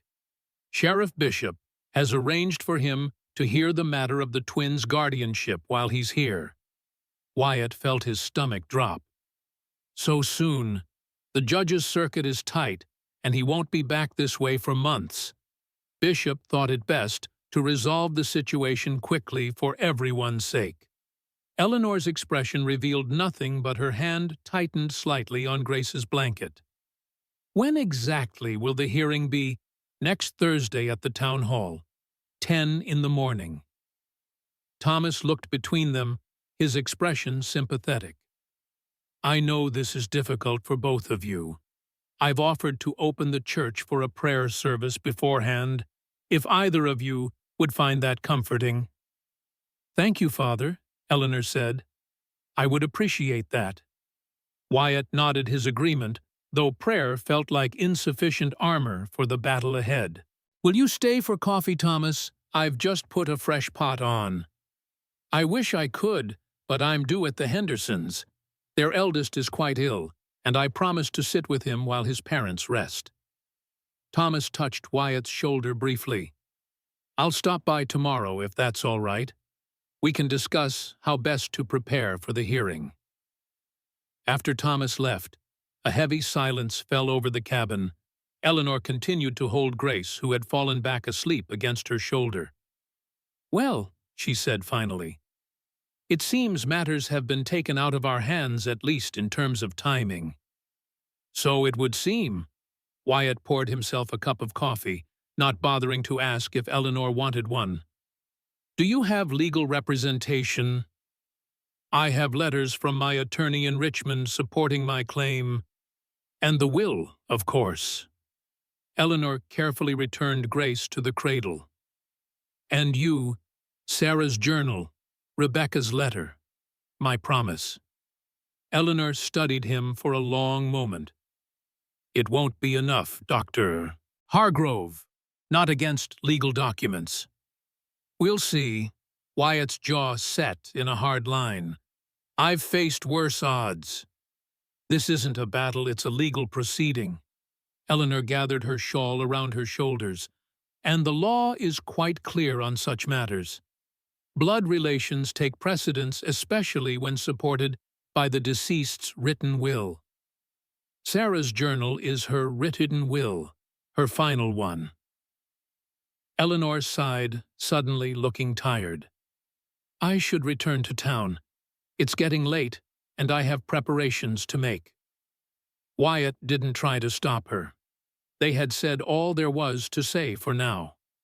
The next words between them would be spoken before a judge with the fate of two innocent children hanging in the balance. As he showed her to the door, Eleanor paused on the threshold. For what it's worth, Dr. Hargrove, I believe you care deeply for Noah and Grace. I never doubted that. And I believe you loved your cousin, Wyatt replied. But that doesn't mean you know what she wanted at the end? Eleanor nodded once, accepting this final parting shot, then turned and walked to the waiting wagon Sheriff Bishop had provided for her visits. Wyatt watched until she was out of sight, then returned to the twins. They slept peacefully, unaware of the storm gathering around them. Noah's small hand rested against Grace's arm, a gesture of unconscious comfort that had become familiar over the past weeks. Wyatt touched each of their cheeks, gently, reassuring himself of their presence, their solidity in a world that suddenly felt unstable beneath his feet. 1 week. He had 1 week to prepare for a legal battle he was ill-equipped to fight. 1 week to find a way to keep the promise he'd made to 2 women and 2 innocent children. It wasn't enough time, but it would have to be. The following days passed in a blur of preparation and anxiety. Father Thomas visited daily, offering both practical advice and spiritual counsel. Margaret came twice each day now, helping with the twins and providing insights into Judge Drummond's character and previous rulings. He's fair, but traditional, she explained as she rocked Noah. Values family connections highly, not a man to be swayed by emotional appeals alone. So you think he'll rule in Eleanor's favor? Wyatt said, pacing the small confines of the cabin. I think he'll follow the law as he understands it, Margaret corrected gently. But laws are interpreted by men, and men can be persuaded by compelling arguments. You need to focus on Sarah's journal, on her explicit wish for you to raise her children. And if that's not enough, Margaret's expression softened, then we'll face that when it comes. 1 step at a time, Wyatt. It was the first time she'd used his given name rather than his title, a small intimacy that didn't escape his notice. Over the past weeks, Margaret had become more than just a helper with the twins. She'd become a friend, a confidant, a steady presence in a life that had been solitary for too long. "I can't lose them," he admitted quietly. "I know it's only been a month, but they're mine now, in my heart, if not legally." "I know." Margaret shifted Noah to her shoulder, patting his back with practiced ease. "And that love, that commitment, will be evident to the judge. But you need to be prepared for all outcomes, Wyatt. For their sake, if not your own." He knew she was right, but the thought of preparing for defeat felt like inviting it. Instead, he focused on strengthening his case. He read Sarah's journal repeatedly, marking passages that clearly expressed her wish for him to raise the twins. He organized Rebecca's belongings, including the letter she had carried, and the scrap of his uniform that somehow connected them all. Eleanor continued her daily visits, though the atmosphere between them had shifted from cautious cooperation to guarded preparation. She still helped with the twins, still sang to them and held them with obvious affection. But she and Wyatt spoke less, each aware that their next significant conversation would be in front of Judge Drummond. 3 days before the hearing, Sheriff Bishop arrived at the cabin with unexpected news. "There's been a development," he said, accepting the coffee Wyatt offered. "A telegram from Virginia for Miss Graves. Seems there's more to this situation than we knew." "What kind of development?" Wyatt asked, immediately alert. Bishop hesitated. "It's not really my place to say. Miss Graves should be the one to tell you if she chooses to." "Bishop," Wyatt said, his voice dropping to the commanding tone he'd used during the war, "if this affects Noah and Grace, I have a right to know." The sheriff sighed. "The telegram was from Eleanor's sister. Apparently, there's another interested party in this matter. A man named James Thornton, a banker from Richmond. He's Sarah's father." Wyatt frowned. Sarah never mentioned her father in her journal. Not once. According to the telegram, they were estranged. He disowned her when she announced her pregnancy without a husband. But now he's taking an interest in his grandchildren. Has hired lawyers of his own. To what end? To support Eleanor's claim? Bishop shook his head. "That's not clear." Eleanor seemed disturbed by the news. Said something about, "That man will never touch them," before she composed herself. Wyatt absorbed this new information, trying to fit it into the puzzle that was Sarah McIntyre's life and legacy. "Does this change the hearing date?" "No, but it may complicate matters. Thornton's lawyers have apparently sent documents to Judge Drummond directly." Bishop studied Wyatt's face. "I thought you should know. Be prepared for additional arguments on Thursday." After Bishop left, Wyatt checked on the twins, both napping in their cradle. The thought of yet another claim on them from a man who had rejected their mother made his protective instincts flare even stronger. "Your grandfather won't take you," he promised them quietly. "Not if I have anything to say about it." But the truth was, he might not have much say at all. The law had its own momentum, its own priorities, and in its eyes, he was still just a stranger who had cared for abandoned infants for a matter of weeks. That evening, Eleanor arrived for her usual visit, her face drawn and pale.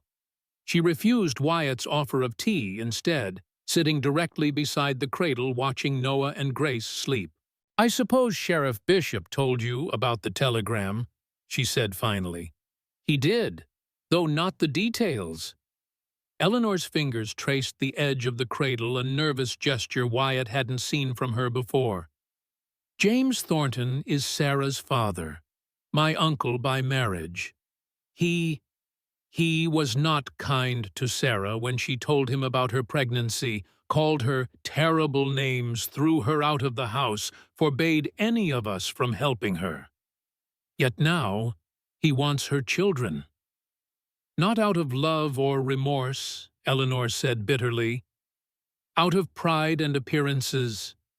The great James Thornton cannot have his grandchildren raised by strangers or distant relatives. It would reflect poorly on the family name. Does he have a legal claim? Wyatt asked, the practical question foremost in his mind. As their grandfather, yes. Stronger than mine in some ways, though Sarah's will naming me as guardian should still take precedence. Eleanor looked up at him, her eyes troubled. Dr. Hargrove, I need to tell you something. Something I should have mentioned earlier. Wyatt sat across from her, his full attention focused on her face. I'm listening. The reason I was so determined to find Sarah to bring her children back to Virginia, it wasn't just about family loyalty or my promise to her. Eleanor took a deep breath. When Sarah left Richmond, she was penniless, disowned by her father with nowhere to turn. I gave her what money I could, but it wasn't enough. She borrowed a significant sum from her father's bank. With his knowledge, no, through a junior loan officer who didn't know she'd been disowned. When James discovered it, he was furious, declared that she had stolen from him, that he would see her in prison if she ever returned to Virginia. Wyatt frowned. What does this have to do with Noah and Grace? The loan was never repaid. With interest, it now amounts to nearly $500. James is using this debt as leverage. He's claiming that in the absence of repayment, he has a right to Sarah's assets. Assets? Wyatt's voice was dangerously quiet. He's referring to the twins as assets. Eleanor nodded, her expression grim. In his telegram to the judge, he apparently referred to them as collateral for the outstanding debt. It's reprehensible, but it gives him a legal argument, however morally bankrupt. No court would view children as collateral, Wyatt said, though he wasn't entirely certain this was true. He'd seen enough of the world to know that money and power often bent laws in unexpected ways. Perhaps not, but James has resources and connections we don't, and he's not above using underhanded tactics to get what he wants. Eleanor's hands twisted in her lap. Dr. Hargrove, I need to be honest with you. Given the choice between you raising Noah and Grace, or them falling into James Thornton's hands, I would choose you without hesitation. The admission stunned Wyatt. You're abandoning your claim. No, Eleanor said quickly. I still believe I'm the best choice to raise them. But if the judge rules against me, I want your promise that you'll fight James with everything you have, that you won't let him take them no matter what. You have my word, Wyatt said without hesitation. But why tell me this now? Why not continue as adversaries in court? Eleanor was quiet for a moment, her gaze returning to the sleeping infants. Because I've watched you with them this past week. I've seen how they respond to you, how naturally you've adapted to caring for them. And I've realized that whatever Sarah's legal will might say, her heart's choice might well have been you. The admission cost her, Wyatt could see that. Pride and grief and love for her cousin warred in her expression. Thank you, he said simply, for your honesty, and for putting Noah and Grace first. Don't mistake me, Dr. Hargrove. I still intend to present my case to the judge. I still believe they would thrive in Virginia, surrounded by family and opportunities. Eleanor stood gathering her shawl. But I also believe we should present a united front against James Thornton. His claim is based on greed and pride, not love. Agreed. Wyatt walked her to the door. Will you tell me more about him? Anything that might help prepare for the hearing. Eleanor paused on the threshold. He's a powerful man, used to getting his way. He sits on the board of 3 banks, has investments in railroads and mining operations across the country. He doesn't view Noah and Grace as children to be loved, but as possessions to be controlled. No judge would award custody to such a man, Wyatt said, trying to convince himself as much as Eleanor. You'd be surprised what money can accomplish in a courtroom, Dr. Hargrove. Eleanor's expression was bleak. Be prepared for anything on Thursday.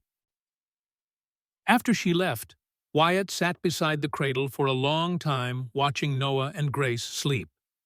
The knowledge that they faced not 1 threat but 2 weighed heavily on him. Eleanor at least genuinely cared for the twins. This James Thornton sounded like a man who viewed them merely as extensions of his pride and property. I won't let him take you, Wyatt promised the sleeping infants. Not him, not anyone. But as he spoke, the words a cold fear settled in his stomach. For the first time since the twins had come into his life, Wyatt found himself praying not just for guidance, but for a miracle. The Silver Creek Town Hall was uncomfortably full on Thursday morning. It seemed everyone in the small community had found a reason to attend the hearing, their curious gazes following Wyatt as he entered with Noah and Grace, carefully bundled against the March chill. Margaret walked beside him, her presence a silent support, as they made their way to the front of the room. Judge Howard Drummond sat behind a table on a slightly raised platform, his stern face betraying nothing as he reviewed the documents before him. Sheriff Bishop stood nearby, his official capacity as law enforcement lending gravity to the proceedings. Father Thomas sat in the front row, offering Wyatt an encouraging nod as he approached. Eleanor was already seated at a small table to the left of the judge's platform. She wore a conservative dark blue dress, her hair neatly arranged beneath a modest hat. She acknowledged Wyatt with a slight nod but didn't speak. Dr. Hargrove, Judge Drummond said, looking up from his papers, please be seated. We'll begin momentarily. Wyatt took his place at the second table, arranging the twins' basket between himself and Margaret. Noah was awake, his dark eyes taking in the unfamiliar surroundings with apparent interest. Grace slept soundly, one tiny hand curled around the edge of her blanket. This is an informal hearing to determine the rightful guardianship of the minor children known as Noah and Grace McIntyre. Judge Drummond began, his voice carrying easily through the room. I have reviewed the documents submitted by both parties, as well as additional correspondence from interested parties in Virginia. This is not a trial, but an opportunity for each claimant to present their case before I render a decision. He turned to Eleanor. Miss Graves, as the petitioner and the individual named in Sarah McIntyre's will as guardian, you may speak first. Eleanor rose, her posture perfect, her voice clear and steady as she addressed the judge. She spoke of her relationship with Sarah, their childhood together, the promise she had made to look after Sarah's children if anything happened to her. She presented the will, the birth certificates, letters from family members in Virginia, attesting to her character and capability as a guardian. Your Honor, I loved my cousin deeply. Her children represent her legacy, a legacy I am committed to honoring by raising them in the manner she would have wanted, surrounded by family who knew her, who can share her stories and values as Noah and Grace grow. Eleanor's voice wavered slightly. I have a home in Richmond, financial stability, and a support network of family. I can provide these children with education opportunity and, most importantly, a connection to their mother's heritage. Judge Drummond nodded thoughtfully. Thank you, Miss Graves.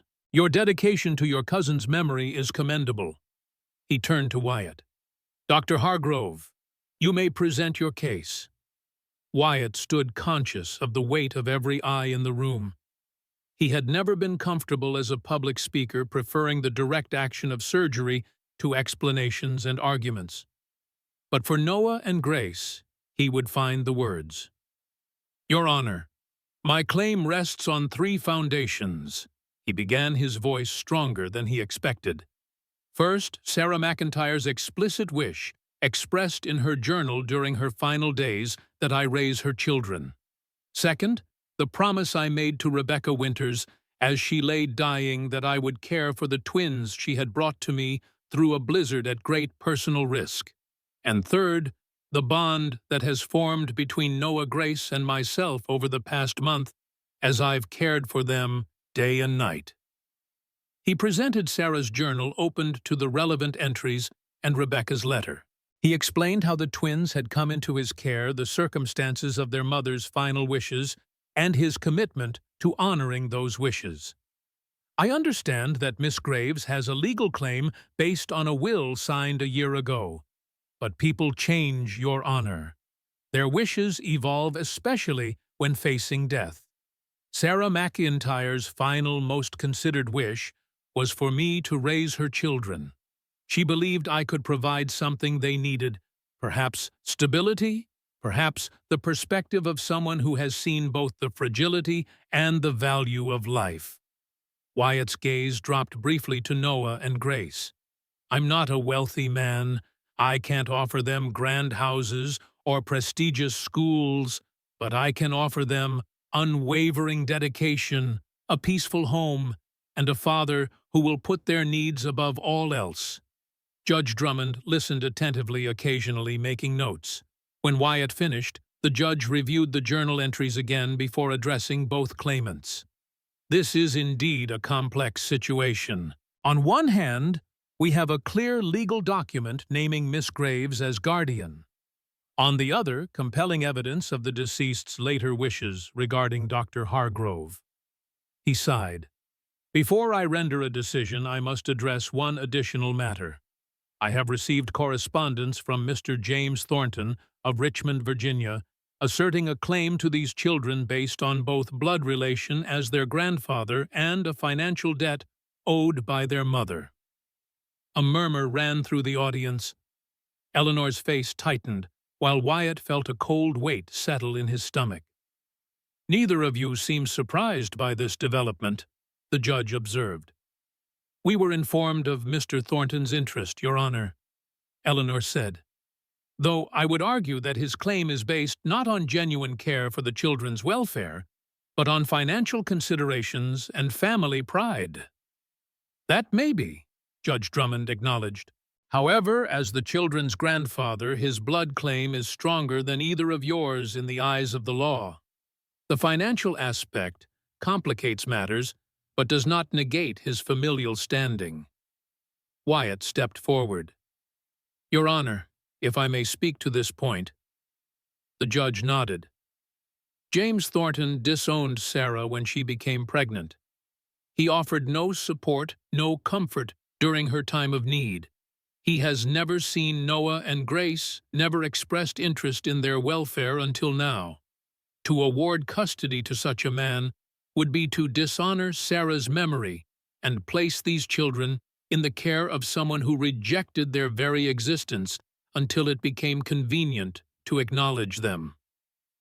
Strong words, Dr. Hargrove, the judge said, though his expression suggested he wasn't entirely unsympathetic. But the law often prioritizes blood relations regardless of past behavior. Then the law is wrong, Wyatt said flatly, earning a sharp look from the judge. Forgive me, Your Honor, but these are children, not property to be claimed by the nearest relative or creditor. They deserve to be with someone who loves them, who puts their interests first. I agree, Eleanor said, surprising everyone by rising to stand beside Wyatt. Your Honor, while Dr. Hargrove and I disagree on which of us should raise Noah and Grace, we are united in our belief that James Thornton is entirely unsuitable as a guardian. His claim is based on financial leverage, not genuine concern for the children's welfare. Judge Drummond's eyebrows rose slightly at this unexpected alliance. I see. Well, this is certainly an unusual situation. He shuffled his papers, then looked out at the packed room. Given the complexity of the case and the late introduction of Mr. Thornton's claim, I will need time to consider all aspects before rendering a decision. We will reconvene tomorrow morning at 10 o'clock. With that, he gathered his papers and left the platform, disappearing into a side room where Sheriff Bishop had arranged for him to work privately. The townspeople began to disperse, many casting sympathetic glances toward Wyatt and the twins. Margaret squeezed his arm gently. "You did well," she told him. "Spoke from the heart. That counts for something." "Does it?" Wyatt asked, his voice low. "When weighed against legal documents and blood relations?" "It should," Margaret said firmly. "A judge's job is to determine what's best for the children, not just to follow the letter of the law blindly." Eleanor approached them, her expression troubled. "Dr. Hargrove, might I speak with you privately?" Wyatt nodded, following her to a quiet corner of the now emptying room. Margaret remained with the twins, giving them space to talk. "I wanted to thank you," Eleanor said quietly, "for speaking so forcefully against my uncle's claim. It can't have been easy to defend me even indirectly, given our opposing positions." "I wasn't defending you," Wyatt corrected, though without rancor. "I was defending Noah and Grace from a man who sounds entirely unsuitable as a guardian." "Nevertheless, I appreciate it." Eleanor hesitated. "There's something else you should know. Something I didn't mention in my testimony because it doesn't reflect well on me." Wyatt studied her face, noting the conflict in her expression. "What is it?" "The reason I've been so determined to find Sarah and her children, to bring them back to Virginia." Eleanor took a deep breath. "It wasn't just about family loyalty or my promise to her. It was also about protecting them from James. He's not just a cold, proud man, Dr. Hargrove. He can be cruel, vindictive. When Sarah left, he vowed to find her, to make her pay for the embarrassment she had caused the family. And now he wants her children as trophies, as proof that no one defies James Thornton without consequences." Eleanor's voice dropped even lower. "I fear what he might do if the judge rules in his favor, or even if he doesn't." "What do you mean, James doesn't accept defeat gracefully? If the legal system fails him, he's not above taking alternative measures to get what he wants."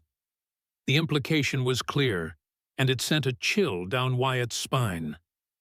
"You think he might try to take the twins by force?" "I think he's capable of it," Eleanor said grimly. "Which is why, regardless of the judge's decision tomorrow, we need to be prepared." Wyatt nodded slowly, a plan already forming in his mind. "Thank you for the warning. I'll make arrangements." As Eleanor walked away, Wyatt returned to Margaret and the twins, his expression grave. "I need your help," he told her quietly, "and possibly Father Thomas's as well."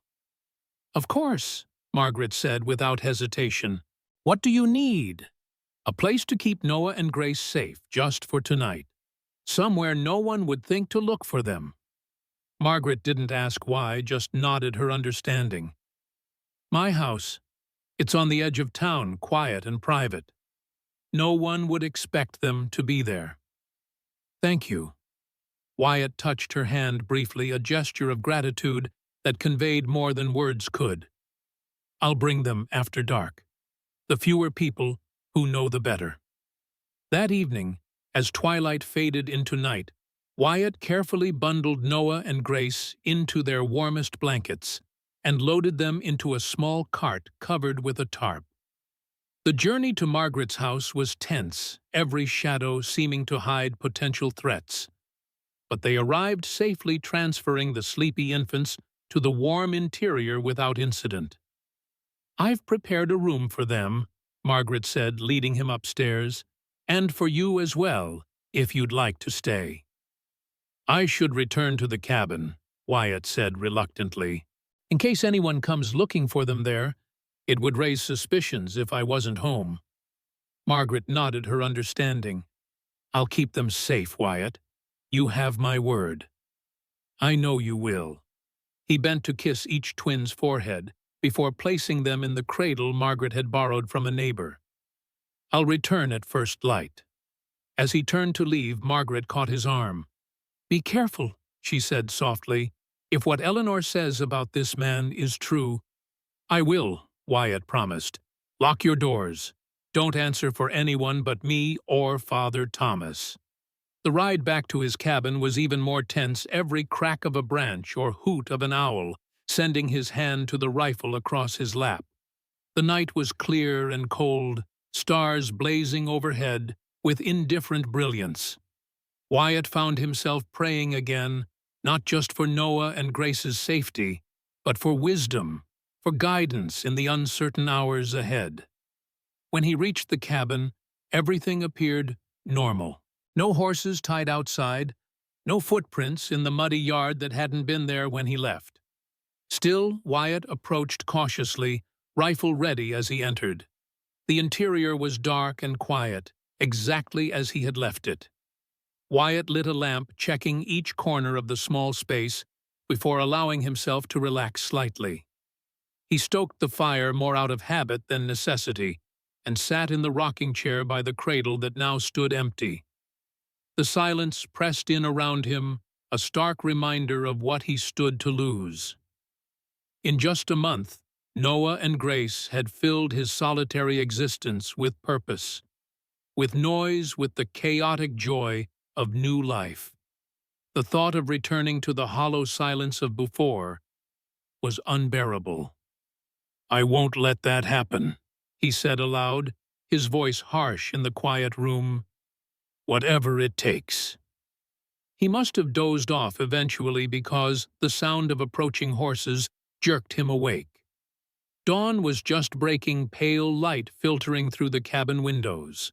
Wyatt moved to the door, rifle in hand, and peered out cautiously. Two riders approached, their forms silhouetted against the lightening sky. One he recognized immediately as Sheriff Bishop. The other was a stranger, tall and well-dressed, despite the early hour and dusty road. Wyatt stepped onto the porch, rifle lowered, but ready. "Sheriff," he called. "You're out early." "Dr. Hargrove," Bishop acknowledged, reining in his horse. "This is Victor Reed, representing James Thornton of Richmond. He arrived late last night and insisted on speaking with you immediately." Reed dismounted with the fluid grace of a man accustomed to being in the saddle. He was younger than Wyatt had expected, perhaps 35, with sharp features and cold eyes that assessed the cabin and its owner with calculating precision. "Dr. Hargrove," he said, his accent marking him as Eastern educated. "A pleasure to finally meet you. My employer has heard much about you." "Can't say the same," Wyatt replied, making no move to invite the man inside. "What brings you to my door at dawn, Mr. Reed?" "A proposal from Mr. Thornton, one that could resolve this unfortunate situation to everyone's satisfaction." Reed removed his riding gloves, tucking them into his belt with practiced ease. "May we discuss it inside? The morning air is rather brisk." Wyatt hesitated, then stepped aside. Better to hear what the man had to say to understand what they were facing. Bishop followed Reed inside his presence, a small reassurance. "The children aren't here," Reed observed immediately, his gaze taking in the empty cradle. "They're in town," Wyatt said shortly. "What's this proposal?" Reed smiled thinly. "Mr. Thornton understands that you've become attached to his grandchildren during their brief time in your care. He appreciates your dedication and the effort you've made to ensure their welfare." "How generous of him," Wyatt said, not bothering to hide his sarcasm. Reed continued as if he hadn't spoken. In light of this, Mr. Thornton is prepared to offer you a sum of $500, the exact amount of Sarah McIntyre's debt to his bank, in exchange for your withdrawal from the guardianship proceedings. This would allow the matter to be settled between Mr. Thornton and his niece, Miss Graves, without further legal complications. Wyatt stared at him, momentarily speechless at the audacity of the offer. "You're trying to buy the twins from me. I'm offering you fair compensation for your time and trouble," Reed corrected smoothly, "as well as the opportunity to avoid a legal battle you cannot possibly win. Mr. Thornton's resources and connections far exceed anything you could bring to bear, Dr. Hargrove." "Get out," Wyatt said, his voice dangerously quiet. "Get out of my home before I throw you out." Reed's expression hardened. "I'd advise you to consider the offer carefully. Mr. Thornton is not a man accustomed to rejection. This is a generous proposal. The alternative could be unpleasant for all involved." "Is that a threat, Mr. Reed?" Bishop asked, stepping forward. "Because that would be unwise in the presence of a law enforcement officer." Reed smiled thinly. "Merely a statement of fact, Sheriff. Legal battles can be costly and emotionally draining. Dr. Hargrove has already suffered significant losses in his life. I'd hate to see him endure another disappointment." The casual reference to Wyatt's past losses sent a surge of cold fury through him. "Tell your employer that Noah and Grace are not for sale. Not for $500, not for $5,000. They're children, not property to be traded or claimed as debt payment." "A noble sentiment," Reed said, reaching for his hat, "but ultimately irrelevant in the face of legal realities. Mr. Thornton is their blood relative. His claim supersedes yours in any court of law." "We'll see about that," Wyatt said grimly. "The hearing resumes in a few hours." Reed smiled again, an expression that never reached his eyes. "Indeed it does. A pity you couldn't be more reasonable, Dr. Hargrove. It would have saved everyone considerable trouble." After Reed and Bishop had departed, Wyatt sat heavily in his rocking chair, the encounter replaying in his mind. The threat had been thinly veiled, but unmistakable.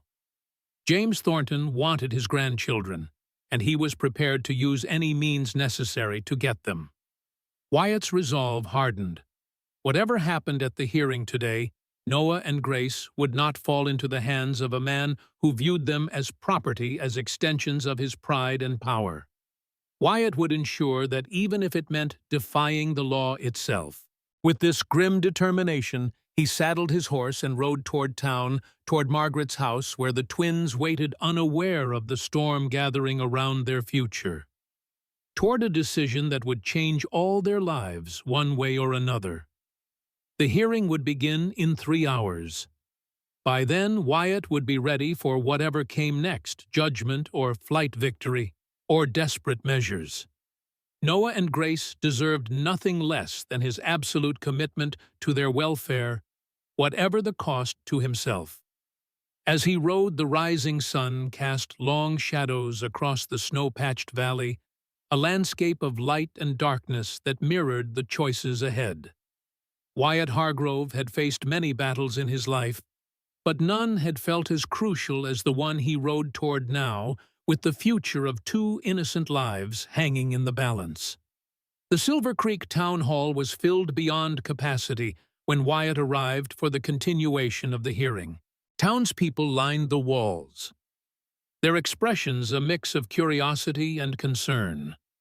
News of James Thornton's claim had spread quickly, transforming what had been a local matter into something that felt larger, more ominous. Wyatt had left Noah and Grace with Margaret, instructing her to remain at her home until he sent word. The twins had been fussy that morning, as if sensing the tension around them. Grace had clung to his shirt when he tried to leave, her tiny fingers gripping the fabric with surprising strength. The memory of her reluctance to let him go tightened his chest, as he took his seat at the small table before Judge Drummond's platform. Eleanor was already seated at her table, her posture rigid, her face pale but composed. She acknowledged Wyatt with a slight nod, but didn't speak. Father Thomas sat in the front row directly behind Wyatt, a silent presence of support. "Where are the children?" Judge Drummond asked, as he took his place, noting the absence of the twins. "With their caretaker, Your Honor," Wyatt replied. "I thought it best they not be subjected to the proceedings." The judge nodded his acceptance of this explanation. "Very well. Before we continue, I must inform all present that I've received additional correspondence regarding this case." He held up several official-looking documents. Letters from Mr. James Thornton's attorneys in Richmond asserting his claim as the children's grandfather and legal heir to Sarah McIntyre's estate, including any outstanding debts and obligations. A murmur ran through the crowd. Wyatt remained still, his expression neutral despite the cold dread settling in his stomach. "I've also received character testimonials regarding all parties involved," the judge continued, "some quite illuminating." He set the papers aside and surveyed the room. "Is Mr. Reed present? I was informed that a representative of Mr. Thornton would be attending today's proceedings." Victor Reed stood from his place at the back of the room. "Present, Your Honor." "Please come forward, Mr. Reed. As you are representing Mr. Thornton's interests, you should be seated at the front." Reed made his way to the front, taking a position at a third small table that had been set up overnight. His confidence was palpable, the slight smile playing at his lips, suggesting a man who rarely tasted defeat. "Now then," Judge Drummond said, arranging his papers, "having reviewed all documents and testimonies and, after careful consideration of the legal principles involved, I am prepared to render my decision regarding the guardianship of Noah and Grace McIntyre." The room fell silent. Wyatt found himself holding his breath, his hands clenched tightly beneath the table. "This case presents unusual complications," the judge began. "We have 3 separate claims to consider, Dr. Hargrove's based on the deceased mother's final expressed wishes and his established care of the children, Miss Graves based on a legal will and family connection, and Mr. Thornton's based on blood relation and financial considerations." He looked at each claimant in turn. The law typically favors blood relations in such matters, which would seem to give Mr. Thornton the strongest claim.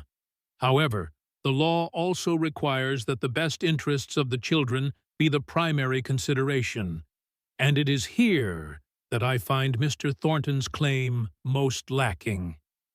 Reed straightened his confidence, visibly faltering. "Your Honor." "I'm not finished, Mr. Reed," the judge said sharply. "The testimonials I've received regarding Mr. Thornton paint a picture of a man motivated not by genuine concern for his grandchildren's welfare, but by pride and financial interest. This is not a foundation upon which to build a healthy home for 2 young children." The judge turned to Eleanor. "Miss Graves, your claim has legal merit through the will, and your genuine affection for the children is evident. You have demonstrated character and commitment in your search for them, and your willingness to consider their needs above your own is commendable."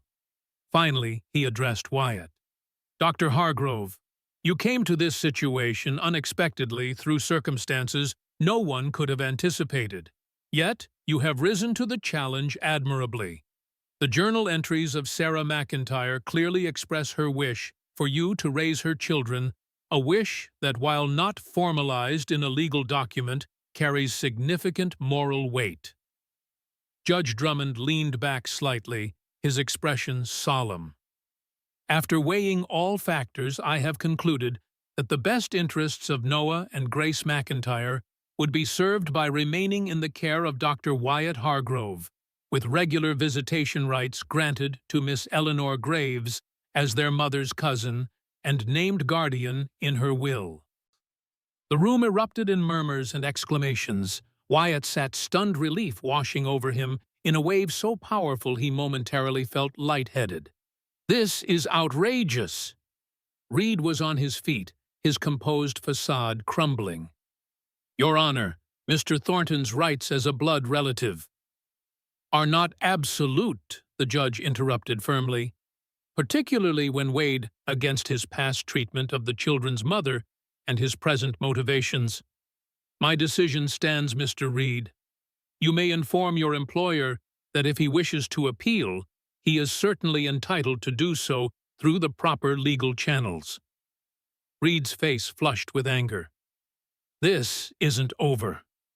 Mr. Thornton will not accept this ruling." "That is his prerogative," Judge Drummond said coolly.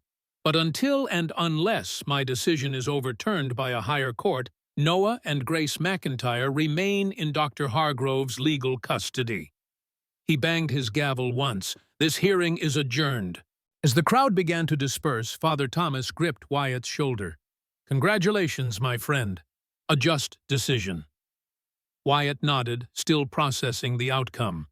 "Thank you for your support, Thomas, for everything." Eleanor approached her expression, a complex mix of emotions. "Dr. Hargrove," she said formally, "congratulations." "Thank you," Wyatt replied, watching her carefully. "Are you disappointed?" A small, sad smile touched her lips. "Yes and no. I genuinely believed I could provide a good home for Noah and Grace. But I've also seen how you care for them, how they respond to you. The judge made the right decision for them, and that's what matters most." "Your visitation rights," Wyatt began. "I want you to know that you're welcome any time. Noah and Grace should know their mother's family, her history." Eleanor's eyes brightened with unexpected tears. "That's very generous of you. I would like that very much." She glanced toward Reed, who was making his way angrily toward the exit. "But I'm afraid our troubles aren't over yet." Wyatt followed her gaze. "You think Thornton will make good on his threats?" "I know he will," Eleanor said grimly. "James Thornton doesn't accept defeat, especially not from those he considers beneath him. You should be careful, Dr. Hargrove. Very careful." After Eleanor left, Wyatt made his way quickly to Margaret's house, eager to see the twins and share the news. The joy of the judge's decision was tempered by a nagging unease, a sense that the victory was incomplete, the threat not fully neutralized. Margaret met him at the door, her face breaking into a smile at his expression. "Good news, I take it. The judge awarded me custody," Wyatt confirmed, stepping inside, "with visitation rights for Eleanor." "Oh, Wyatt, that's wonderful." Margaret embraced him impulsively, then stepped back, a blush coloring her cheeks. "I'm sorry, Don't apologize," Wyatt said, surprising himself by catching her hand. "Your support has meant everything, Margaret. I couldn't have done this without you." Her smile deepened, something warm and unspoken passing between them before she gestured toward the bedroom. "The twins are napping. They've been good as gold all morning." Wyatt moved quietly to the bedroom doorway, looking in at Noah and Grace sleeping peacefully in the borrowed cradle.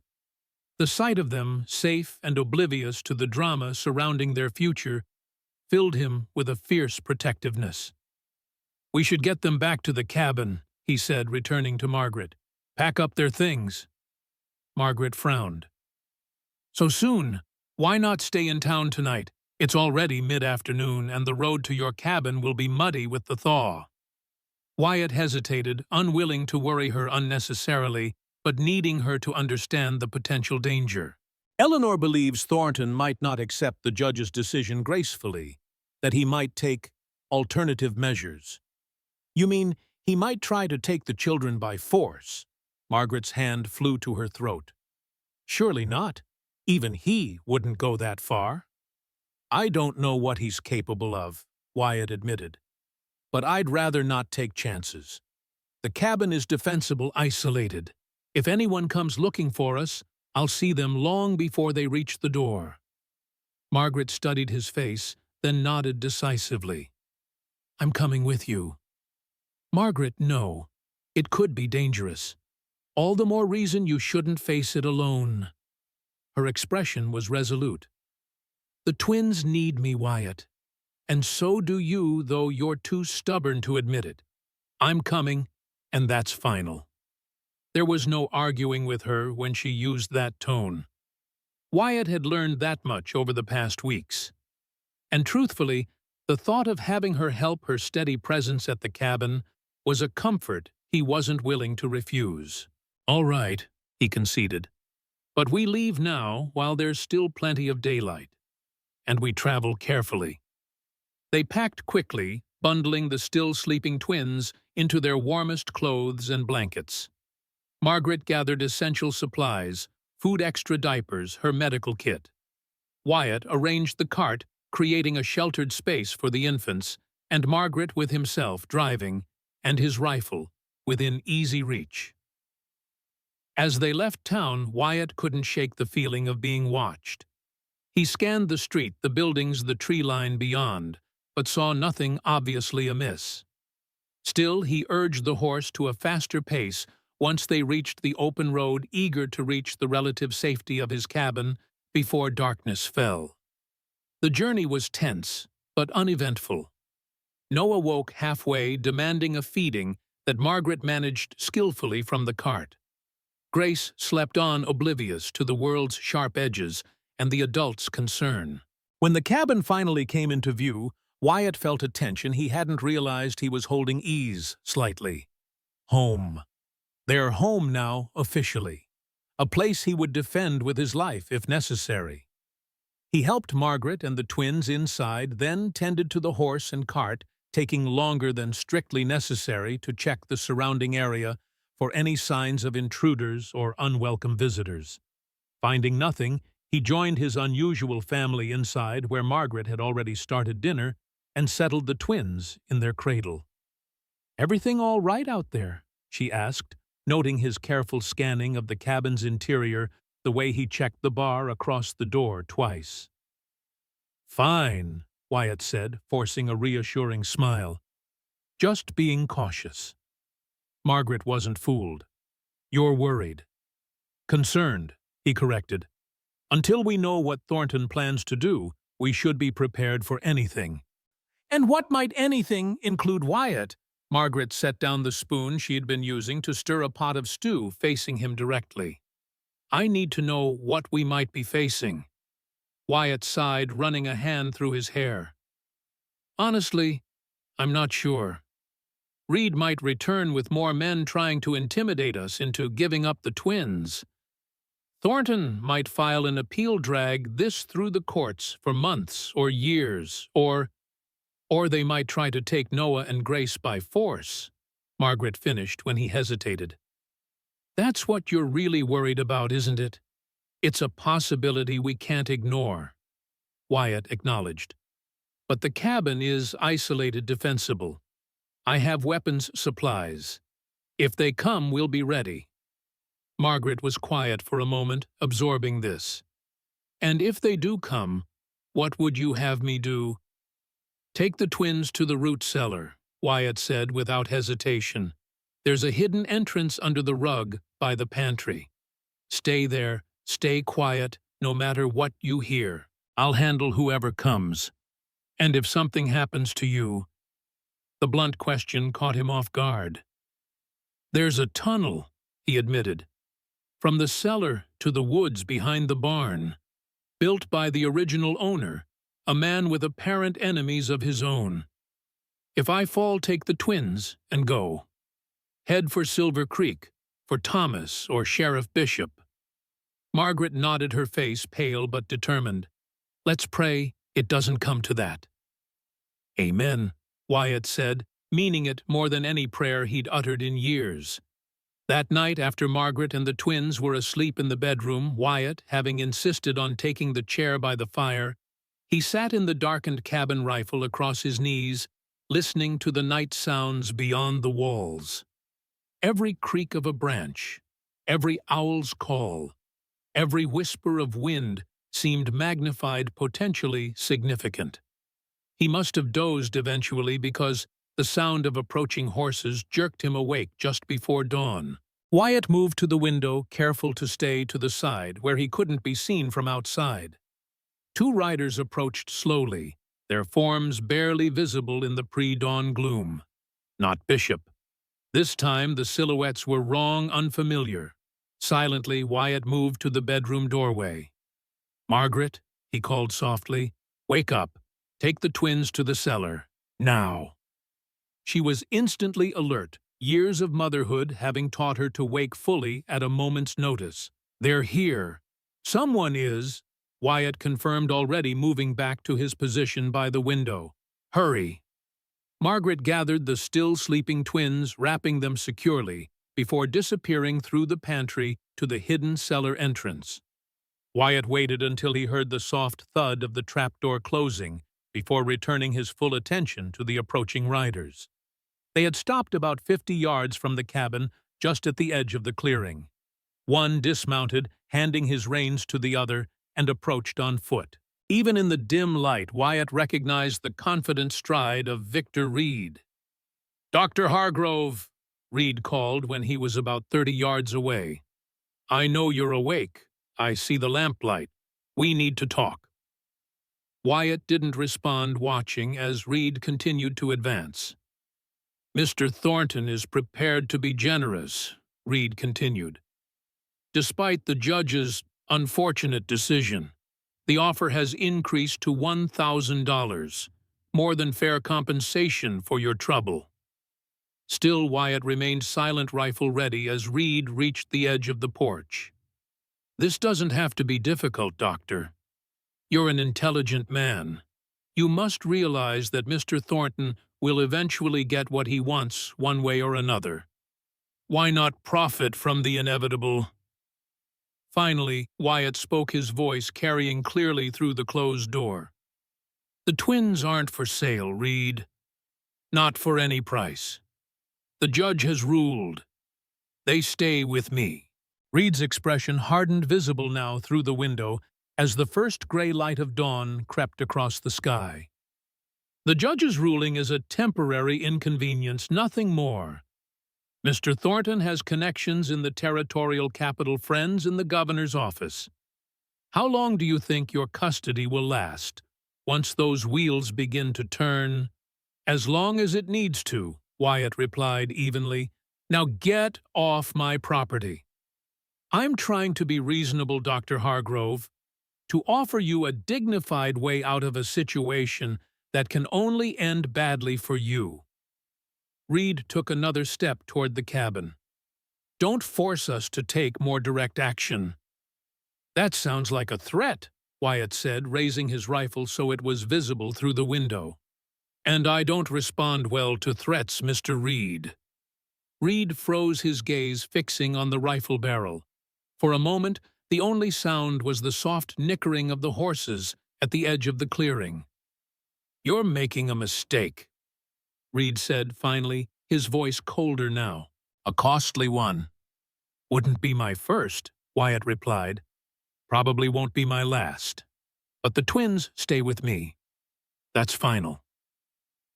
Reed stared at the cabin for a long moment, as if measuring Wyatt's resolve. Then, without another word, he turned and walked back to the waiting horses. The two riders departed at a deliberate pace, not rushed, a clear message that they would return.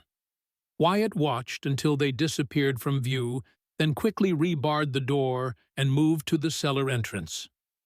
"Margaret," he called softly, "it's safe to come up, for now." She emerged with the twins, both awake now and fussing softly. "What happened?" "I heard voices." Reed came with another offer, $1,000 this time.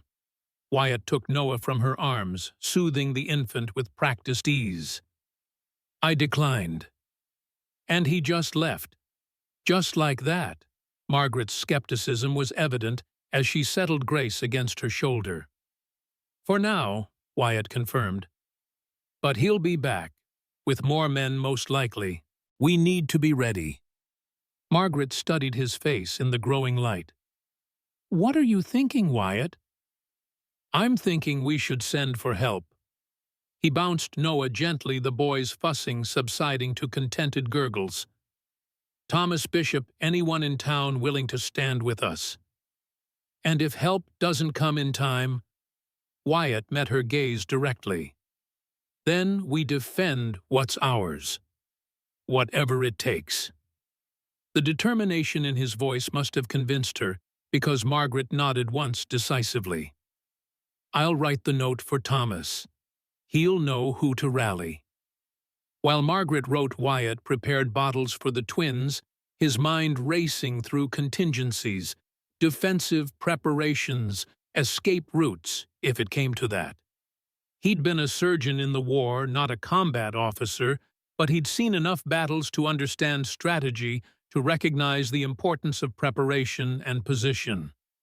The cabin was solid built to withstand Montana winters and the occasional unwelcome visitor. The windows were few and small defensible.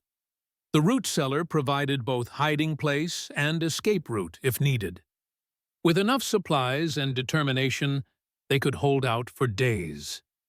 But against how many men? With what weapons? These were the questions that nagged at Wyatt as he fed Noah, watching the infant's trusting eyes gaze up at him. Noah and Grace deserved better than to be pawns in a power struggle, better than to have their future determined by force rather than love. The note's ready, Margaret said, folding the paper carefully. But how do we get it to town? Neither of us can leave the twins undefended. Wyatt considered this problem. There's a boy who lives about a mile down the valley, Daniel Jenkins. His family runs a small farm. He sometimes helps with chores when I'm busy. If I can get the note to him, he can ride to town faster than Reed's men would expect. And how do you get the note to Daniel without leaving the cabin undefended? I'll go, Wyatt decided. You stay here with the twins, bar the door behind me. I'll be back within the hour. Margaret looked dubious. Splitting up seems dangerous. So does waiting for Reed to return with reinforcements, Wyatt countered. This is our best chance, Margaret. If Daniel can reach town, bring back Bishop and others, we'll have a better chance of ending this without bloodshed. Reluctantly, Margaret agreed. Wyatt prepared quickly, checking his rifle, pocketing extra ammunition, ensuring Margaret knew exactly where the root cellar entrance was located and how to operate the hidden lever that opened the tunnel beyond. 1 hour, he promised as he prepared to leave. Bar the door behind me. Don't open it for anyone but me, no matter what you hear. Margaret nodded, her face pale but resolute. Be careful, Wyatt. On impulse, he leaned forward and kissed her cheek, a brief but tender gesture. Take care of them. I'll be back. The morning air was crisp and clear as Wyatt made his way through the woods behind his cabin.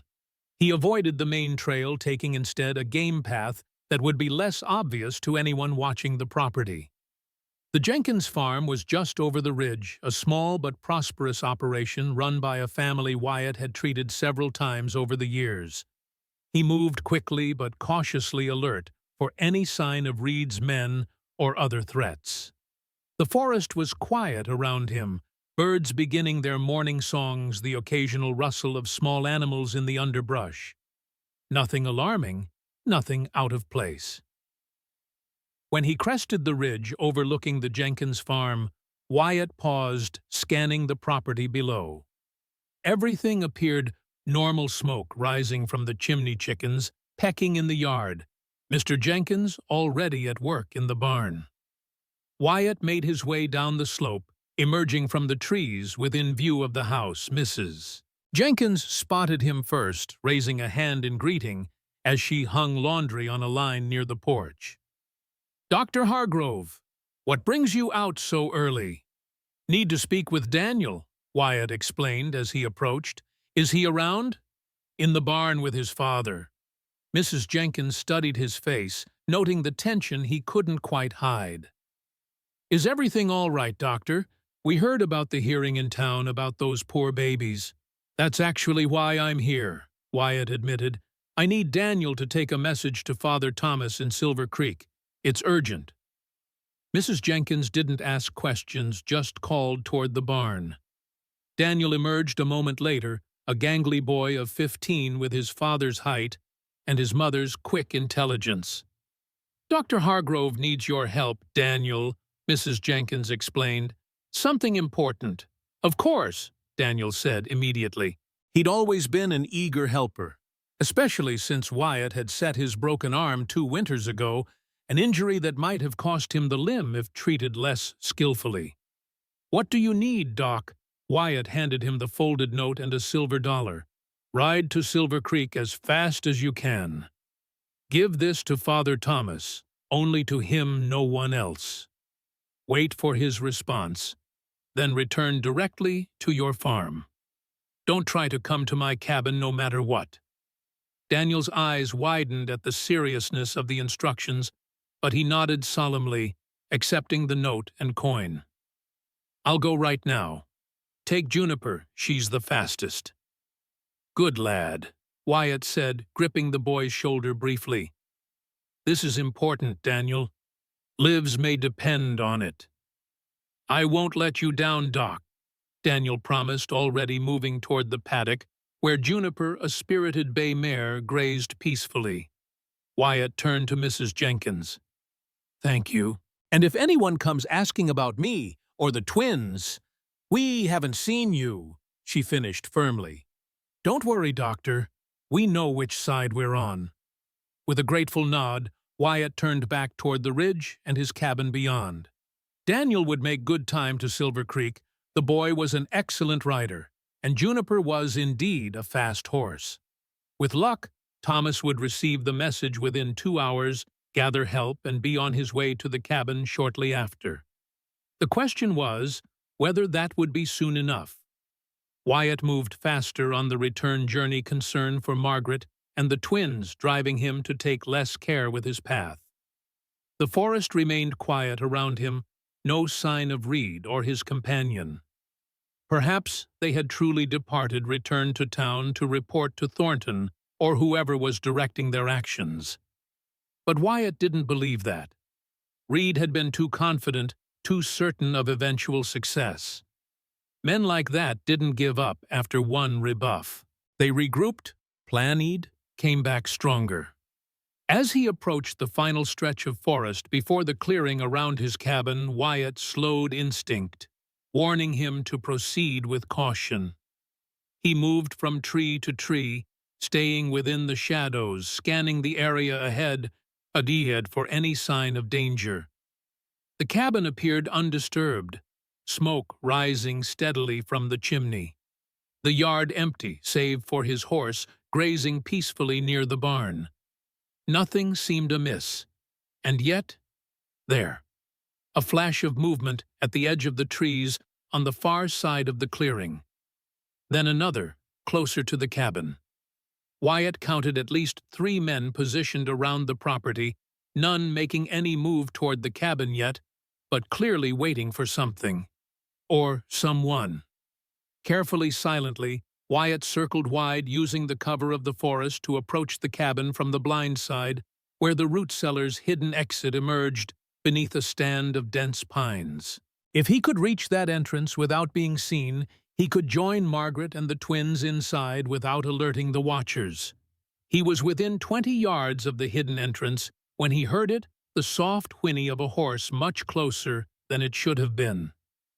Wyatt froze, pressing himself against the trunk of a massive pine, as 2 riders emerged from the trees just ahead, moving slowly toward the cabin.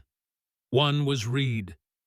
The other a stranger, tall, expensively dressed, despite the rugged surroundings, with the hard eyes and rigid posture of a man accustomed to absolute authority. Even without an introduction, Wyatt knew he was looking at James Thornton. They stopped at the edge of the clearing, surveying the cabin. Thornton said something to Reed too low for Wyatt to hear, but the younger man's nod and immediate dismount made the order clear enough. Reed approached the cabin directly, no pretense of caution now. "Dr. Hargrove," he called loudly. We know you're in there. Mr. Thornton wishes to speak with you directly. A final opportunity to resolve this situation amicably. Silence from the cabin. Reed frowned, moving closer to the porch. Dr. Hargrove, Mrs. Holloway, there's no need for this to become unpleasant. Mr. Thornton is prepared to be extremely generous.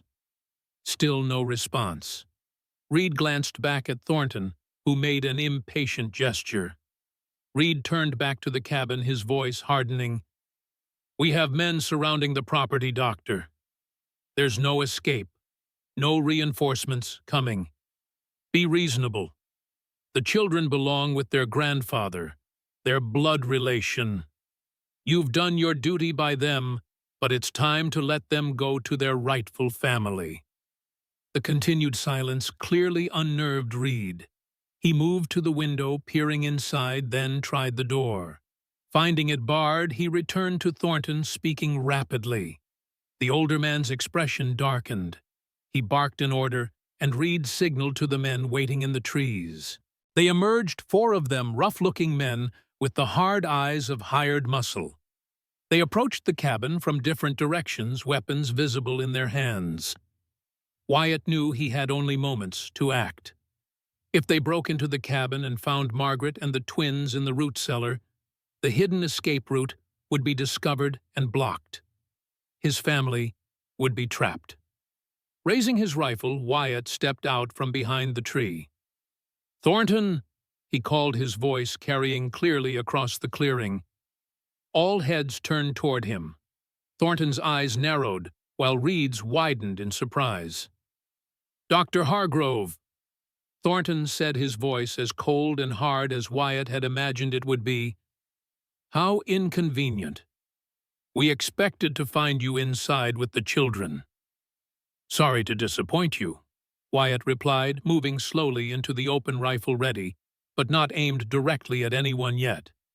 "But then, disappointment seems to be a recurring theme in your dealings with the McIntyre family." Thornton's jaw tightened. "You know nothing about my family, Doctor." "I know you disowned your daughter when she needed you most," Wyatt countered. "I know you're more concerned with pride and appearances than with what Sarah wanted for her children. And I know you're trespassing on my property, threatening my family." "They are not your family." Thornton snapped, a flash of genuine emotion breaking through his controlled facade. "They are my blood, my legacy. The last of my daughter left in this world." "The daughter you rejected," Wyatt reminded him. "The one you threatened to imprison over a loan she took out of desperation after you cut her off." Thornton's face flushed with anger. "That is a private family matter, one you have no right to comment on. The fact remains, those children are my grandchildren, mine by right of blood and law."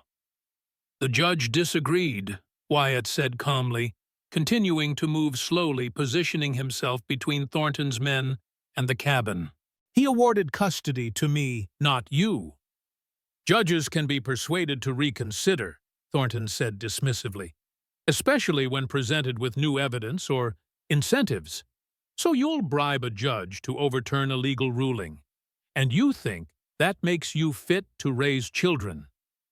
Wyatt shook his head. "Sarah knew better.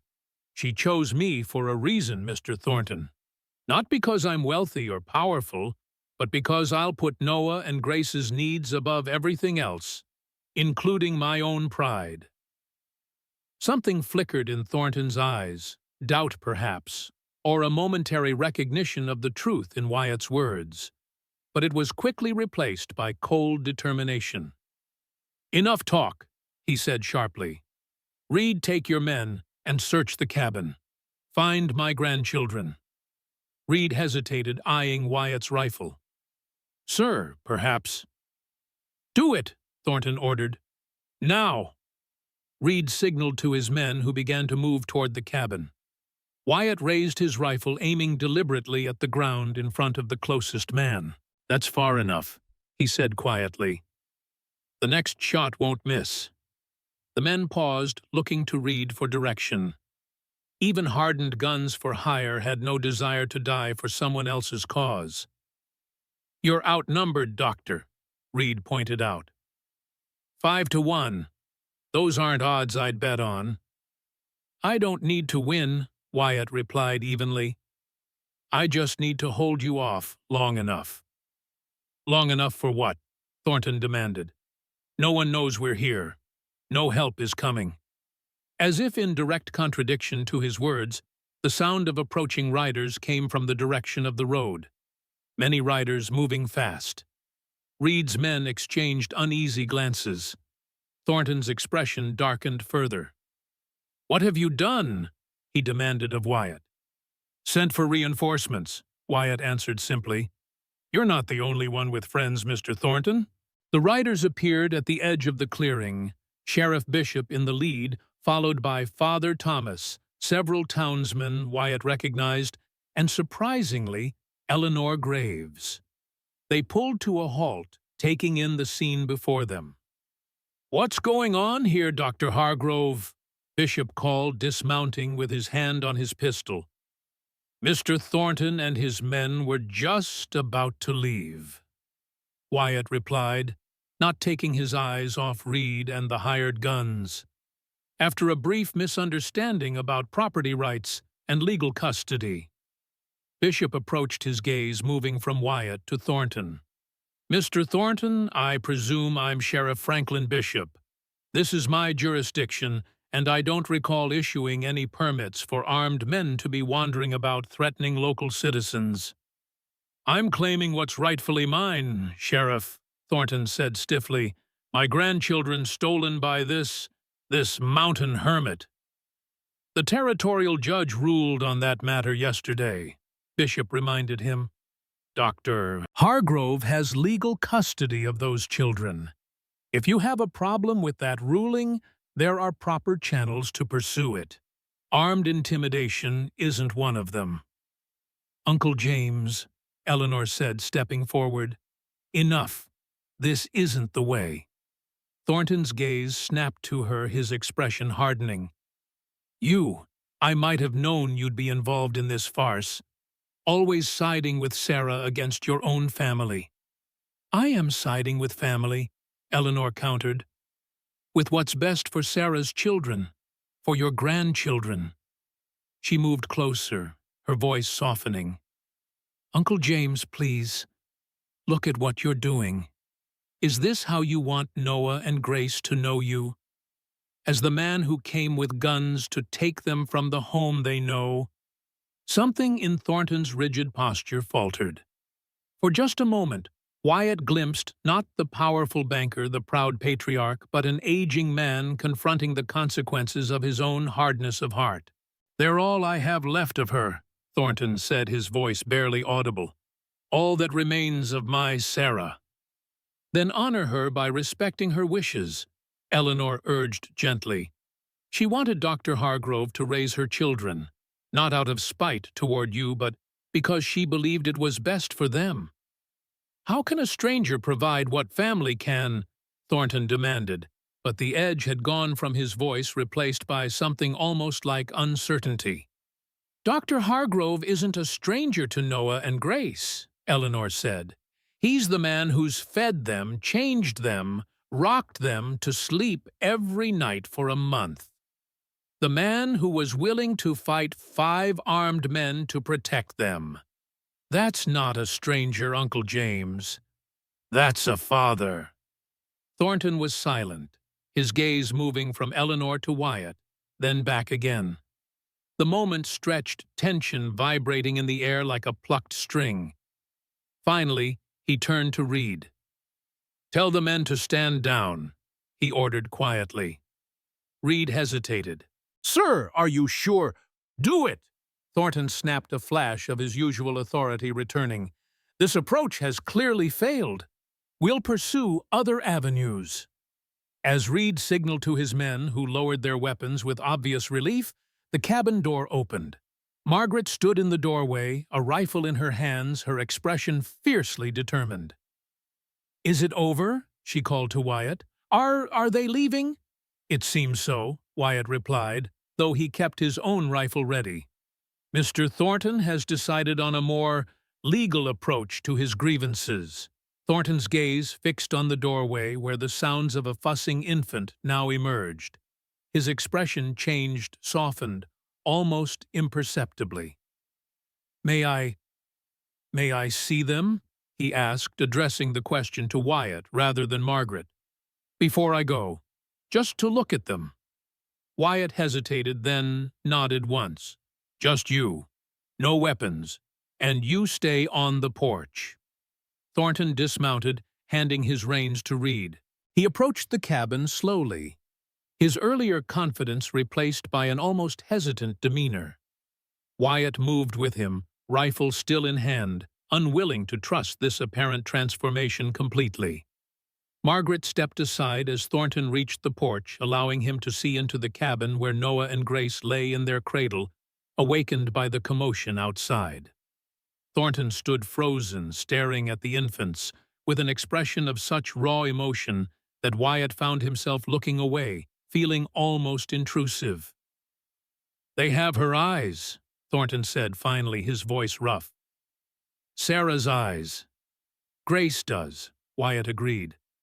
"Noah's are darker, more like Rebecca described his father's." Thornton flinched slightly at the mention of the unknown father, but his gaze remained fixed on the twins. Would it be permitted for me to visit them occasionally, to know them as they grow?" The request was so far from what Wyatt had expected that he found himself momentarily speechless. It was Eleanor who answered, stepping onto the porch beside her uncle. "I'm sure that could be arranged," she said, glancing at Wyatt for confirmation. "Dr. Hargrove has already extended the same courtesy to me. He wants Noah and Grace to know their mother's family." Wyatt nodded slowly. "Supervised visits," he stipulated, "here at the cabin, and no more talk of legal challenges or custody battles."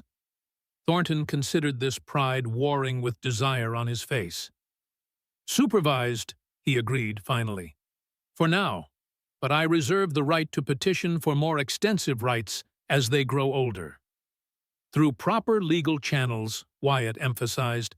"No more armed men, no more threats." "Agreed." Thornton extended his hand, a gesture that seemed to cost him considerable effort. After a moment's hesitation, Wyatt accepted it, finding the older man's grip surprisingly strong. "This isn't over, Dr. Hargrove," Thornton warned quietly. "But perhaps it doesn't have to be the battle I envisioned." "For Noah and Grace's sake, I hope not," Wyatt replied. "They deserve peace, Mr. Thornton, a chance to grow up loved and secure, without becoming pawns in a war between adults." Something like grudging respect flickered in Thornton's eyes. He nodded once, then turned and walked back to his horse without another word.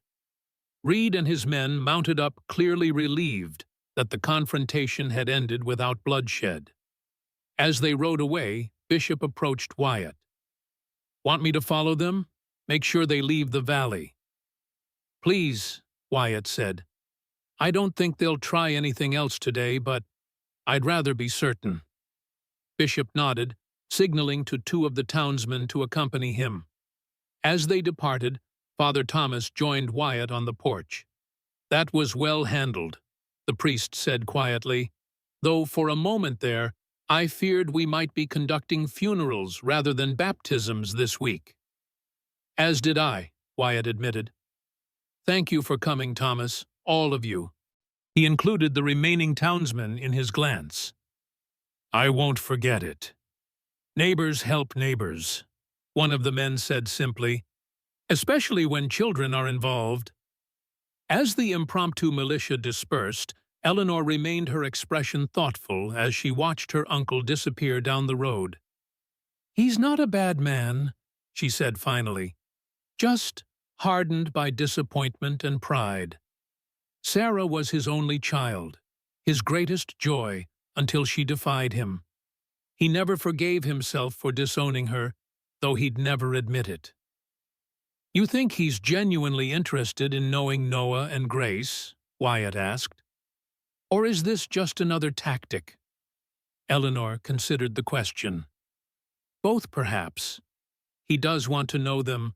They're his last connection to Sarah. But he also doesn't surrender easily.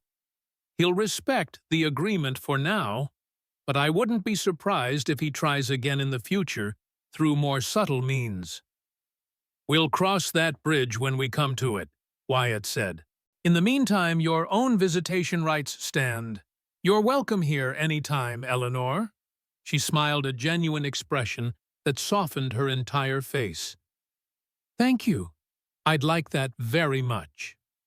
She glanced inside at Margaret, who was tending to the now fully awake and demanding twins.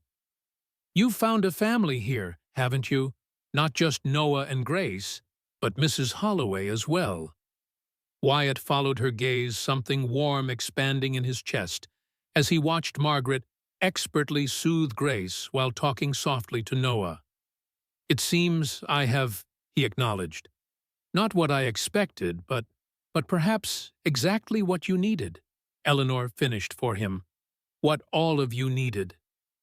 After Eleanor departed, promising to return in a week for her first proper visit with the twins, Wyatt joined Margaret inside the cabin. She had settled both infants and was preparing lunch, moving around the kitchen with the comfortable familiarity of someone at home. That was a close call, she said without looking up from her work. For a moment there I thought, so did I, Wyatt admitted. But it's over now, at least for the time being. Margaret turned to face him. Do you really believe that Thornton will honor the agreement? I don't know, Wyatt said honestly. But I do know that we'll be ready if he doesn't, and we won't be facing him alone. Margaret nodded, seemingly satisfied with this answer. The twins need changing. Would you mind I need to finish lunch? The simple domesticity of the request, after the tension and danger of the morning, struck Wyatt as almost comically normal. He found himself smiling as he moved to the cradle. Of course, he said. Though I warn you, Noah was particularly productive this morning. Margaret laughed, the sound bright and welcome in the cabin that had so recently faced the threat of violence. I've raised 6 children, Wyatt Hargrove. There's nothing those two can produce that would shock me. As he tended to the twins, Wyatt found himself reflecting on Eleanor's words. A family. Not what he had expected, certainly not what he had planned when he'd isolated himself in this cabin 7 years ago, grieving for Elizabeth and their stillborn son. But somehow, through a series of improbable events, a blizzard, a dying woman's request, a journal entry penned by a mother he'd never met, he had found himself surrounded by life again, by purpose, by love. Noah gurgled happily as Wyatt finished changing him, tiny hands reaching up to bat at Wyatt's beard. Grace watched from her spot in the cradle, those twilight eyes that so resembled her mother's, following every movement with solemn attention. There you go, young man, Wyatt said, lifting Noah to his shoulder. Clean and respectable again. Your sister's turn next. As he reached for Grace, the infant's face broke into a gummy smile, her first, Wyatt realized, with a surge of emotion so powerful it momentarily stole his breath. She smiled at him, recognized him, chose him with that simple expression, just as surely as her mother had chosen him with her written words. Did you see that? He called to Margaret, his voice rough with feeling. She smiled, really smiled, not just gas this time. Margaret joined him by the cradle, her own smile radiant. Of course she did.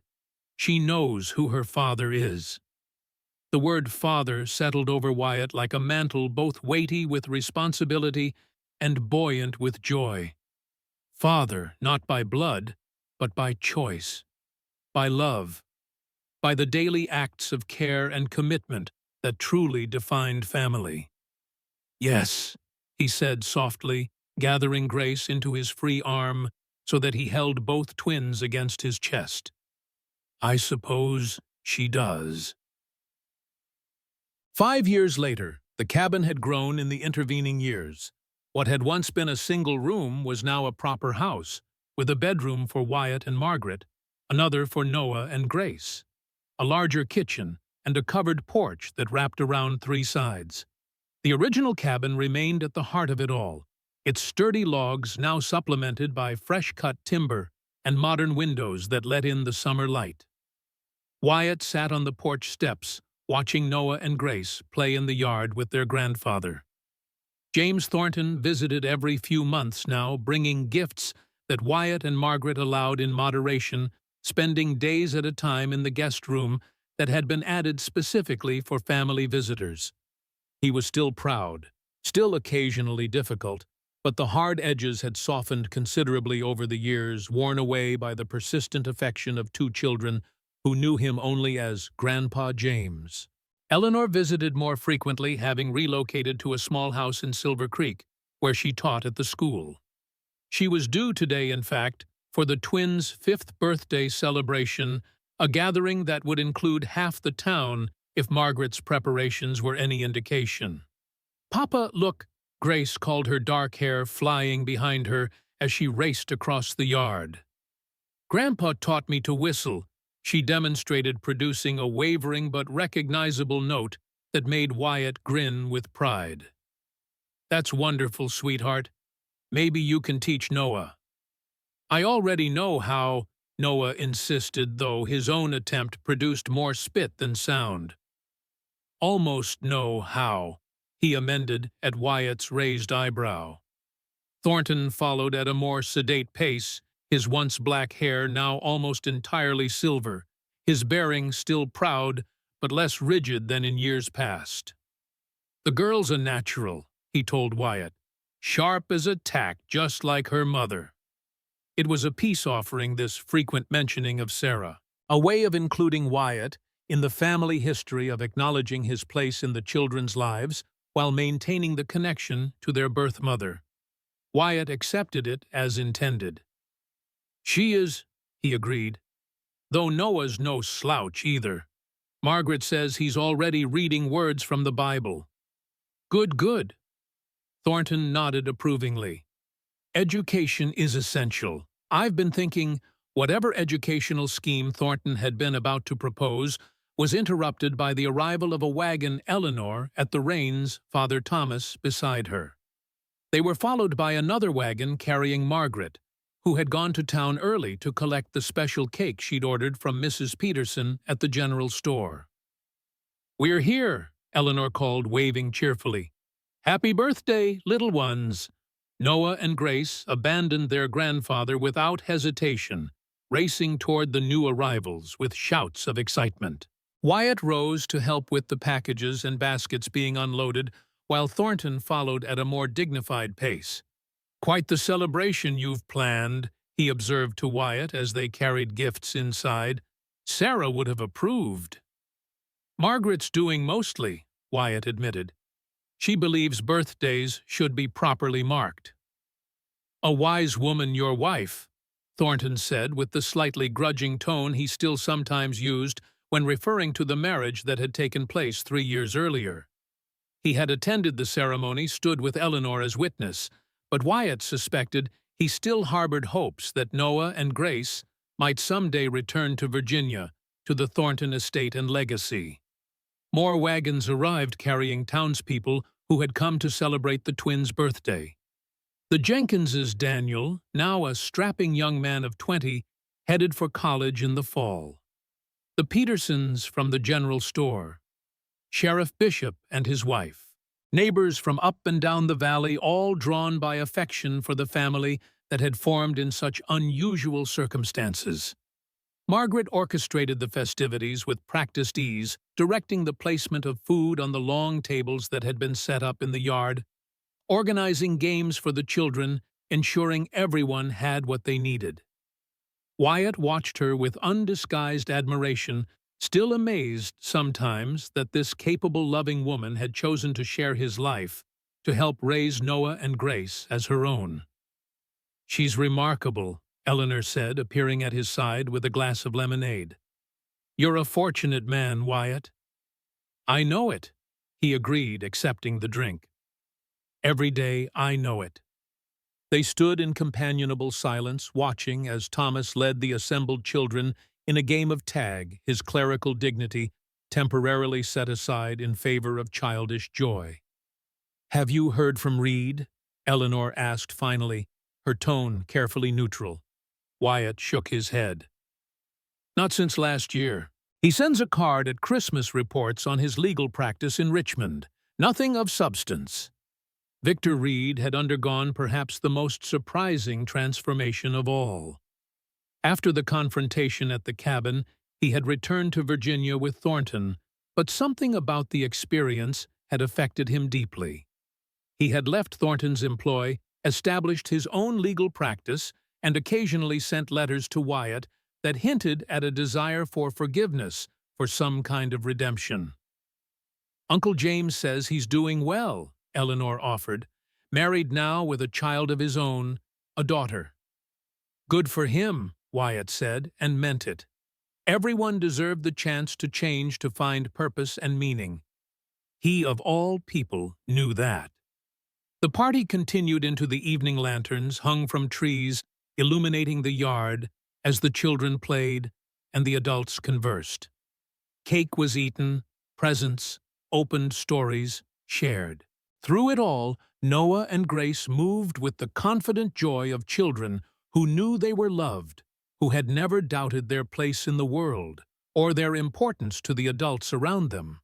As the celebration finally wound down, guests departing with final birthday wishes and sleepy children of their own, Wyatt found himself alone on the porch with Noah and Grace. Margaret was inside showing Eleanor and Thomas the quilt she'd been working on. Thornton had retired to the guest room, pleading the fatigue of advancing age. "Did you have a good birthday?" Wyatt asked, drawing both children close against the evening chill. "The best," Grace declared, leaning into his side. "I got 7 presents. 7. I got 8.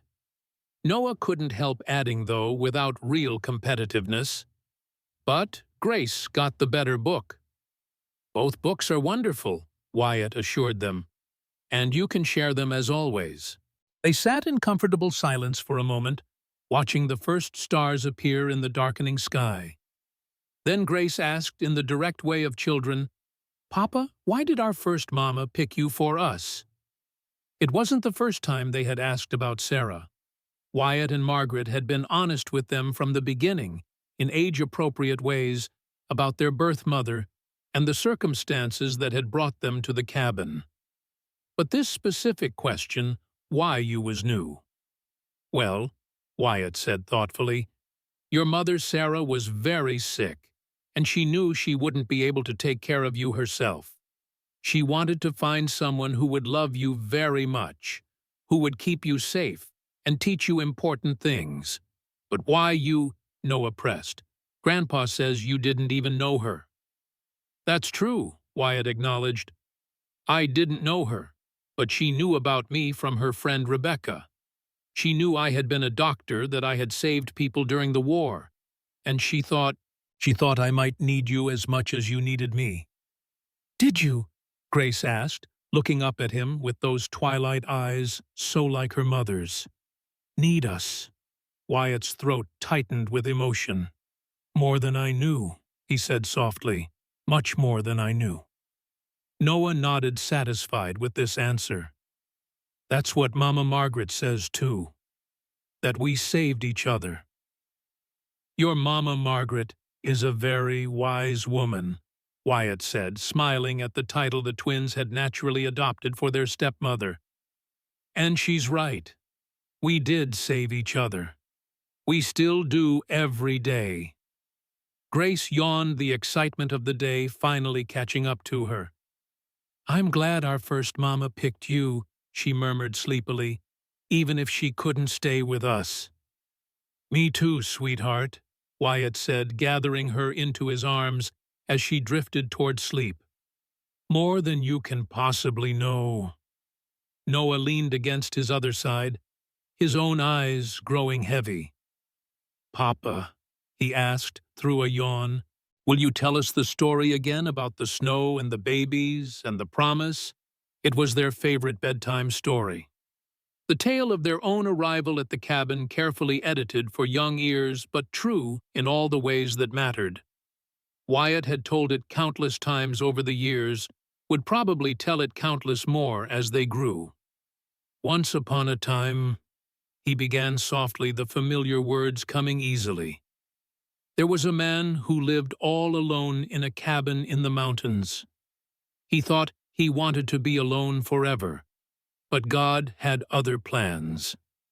As he spoke, weaving the story of blizzards and courage, of promises made and kept, Wyatt gazed out at the star-filled sky above the valley he now thought of truly as home. Somewhere out there, he liked to believe Sarah McIntyre was watching, satisfied that her final wish had been fulfilled, that her children were loved, were thriving, were exactly where they were meant to be. The road home had been long and often difficult, marked by grief and loss, by unexpected turns and challenges.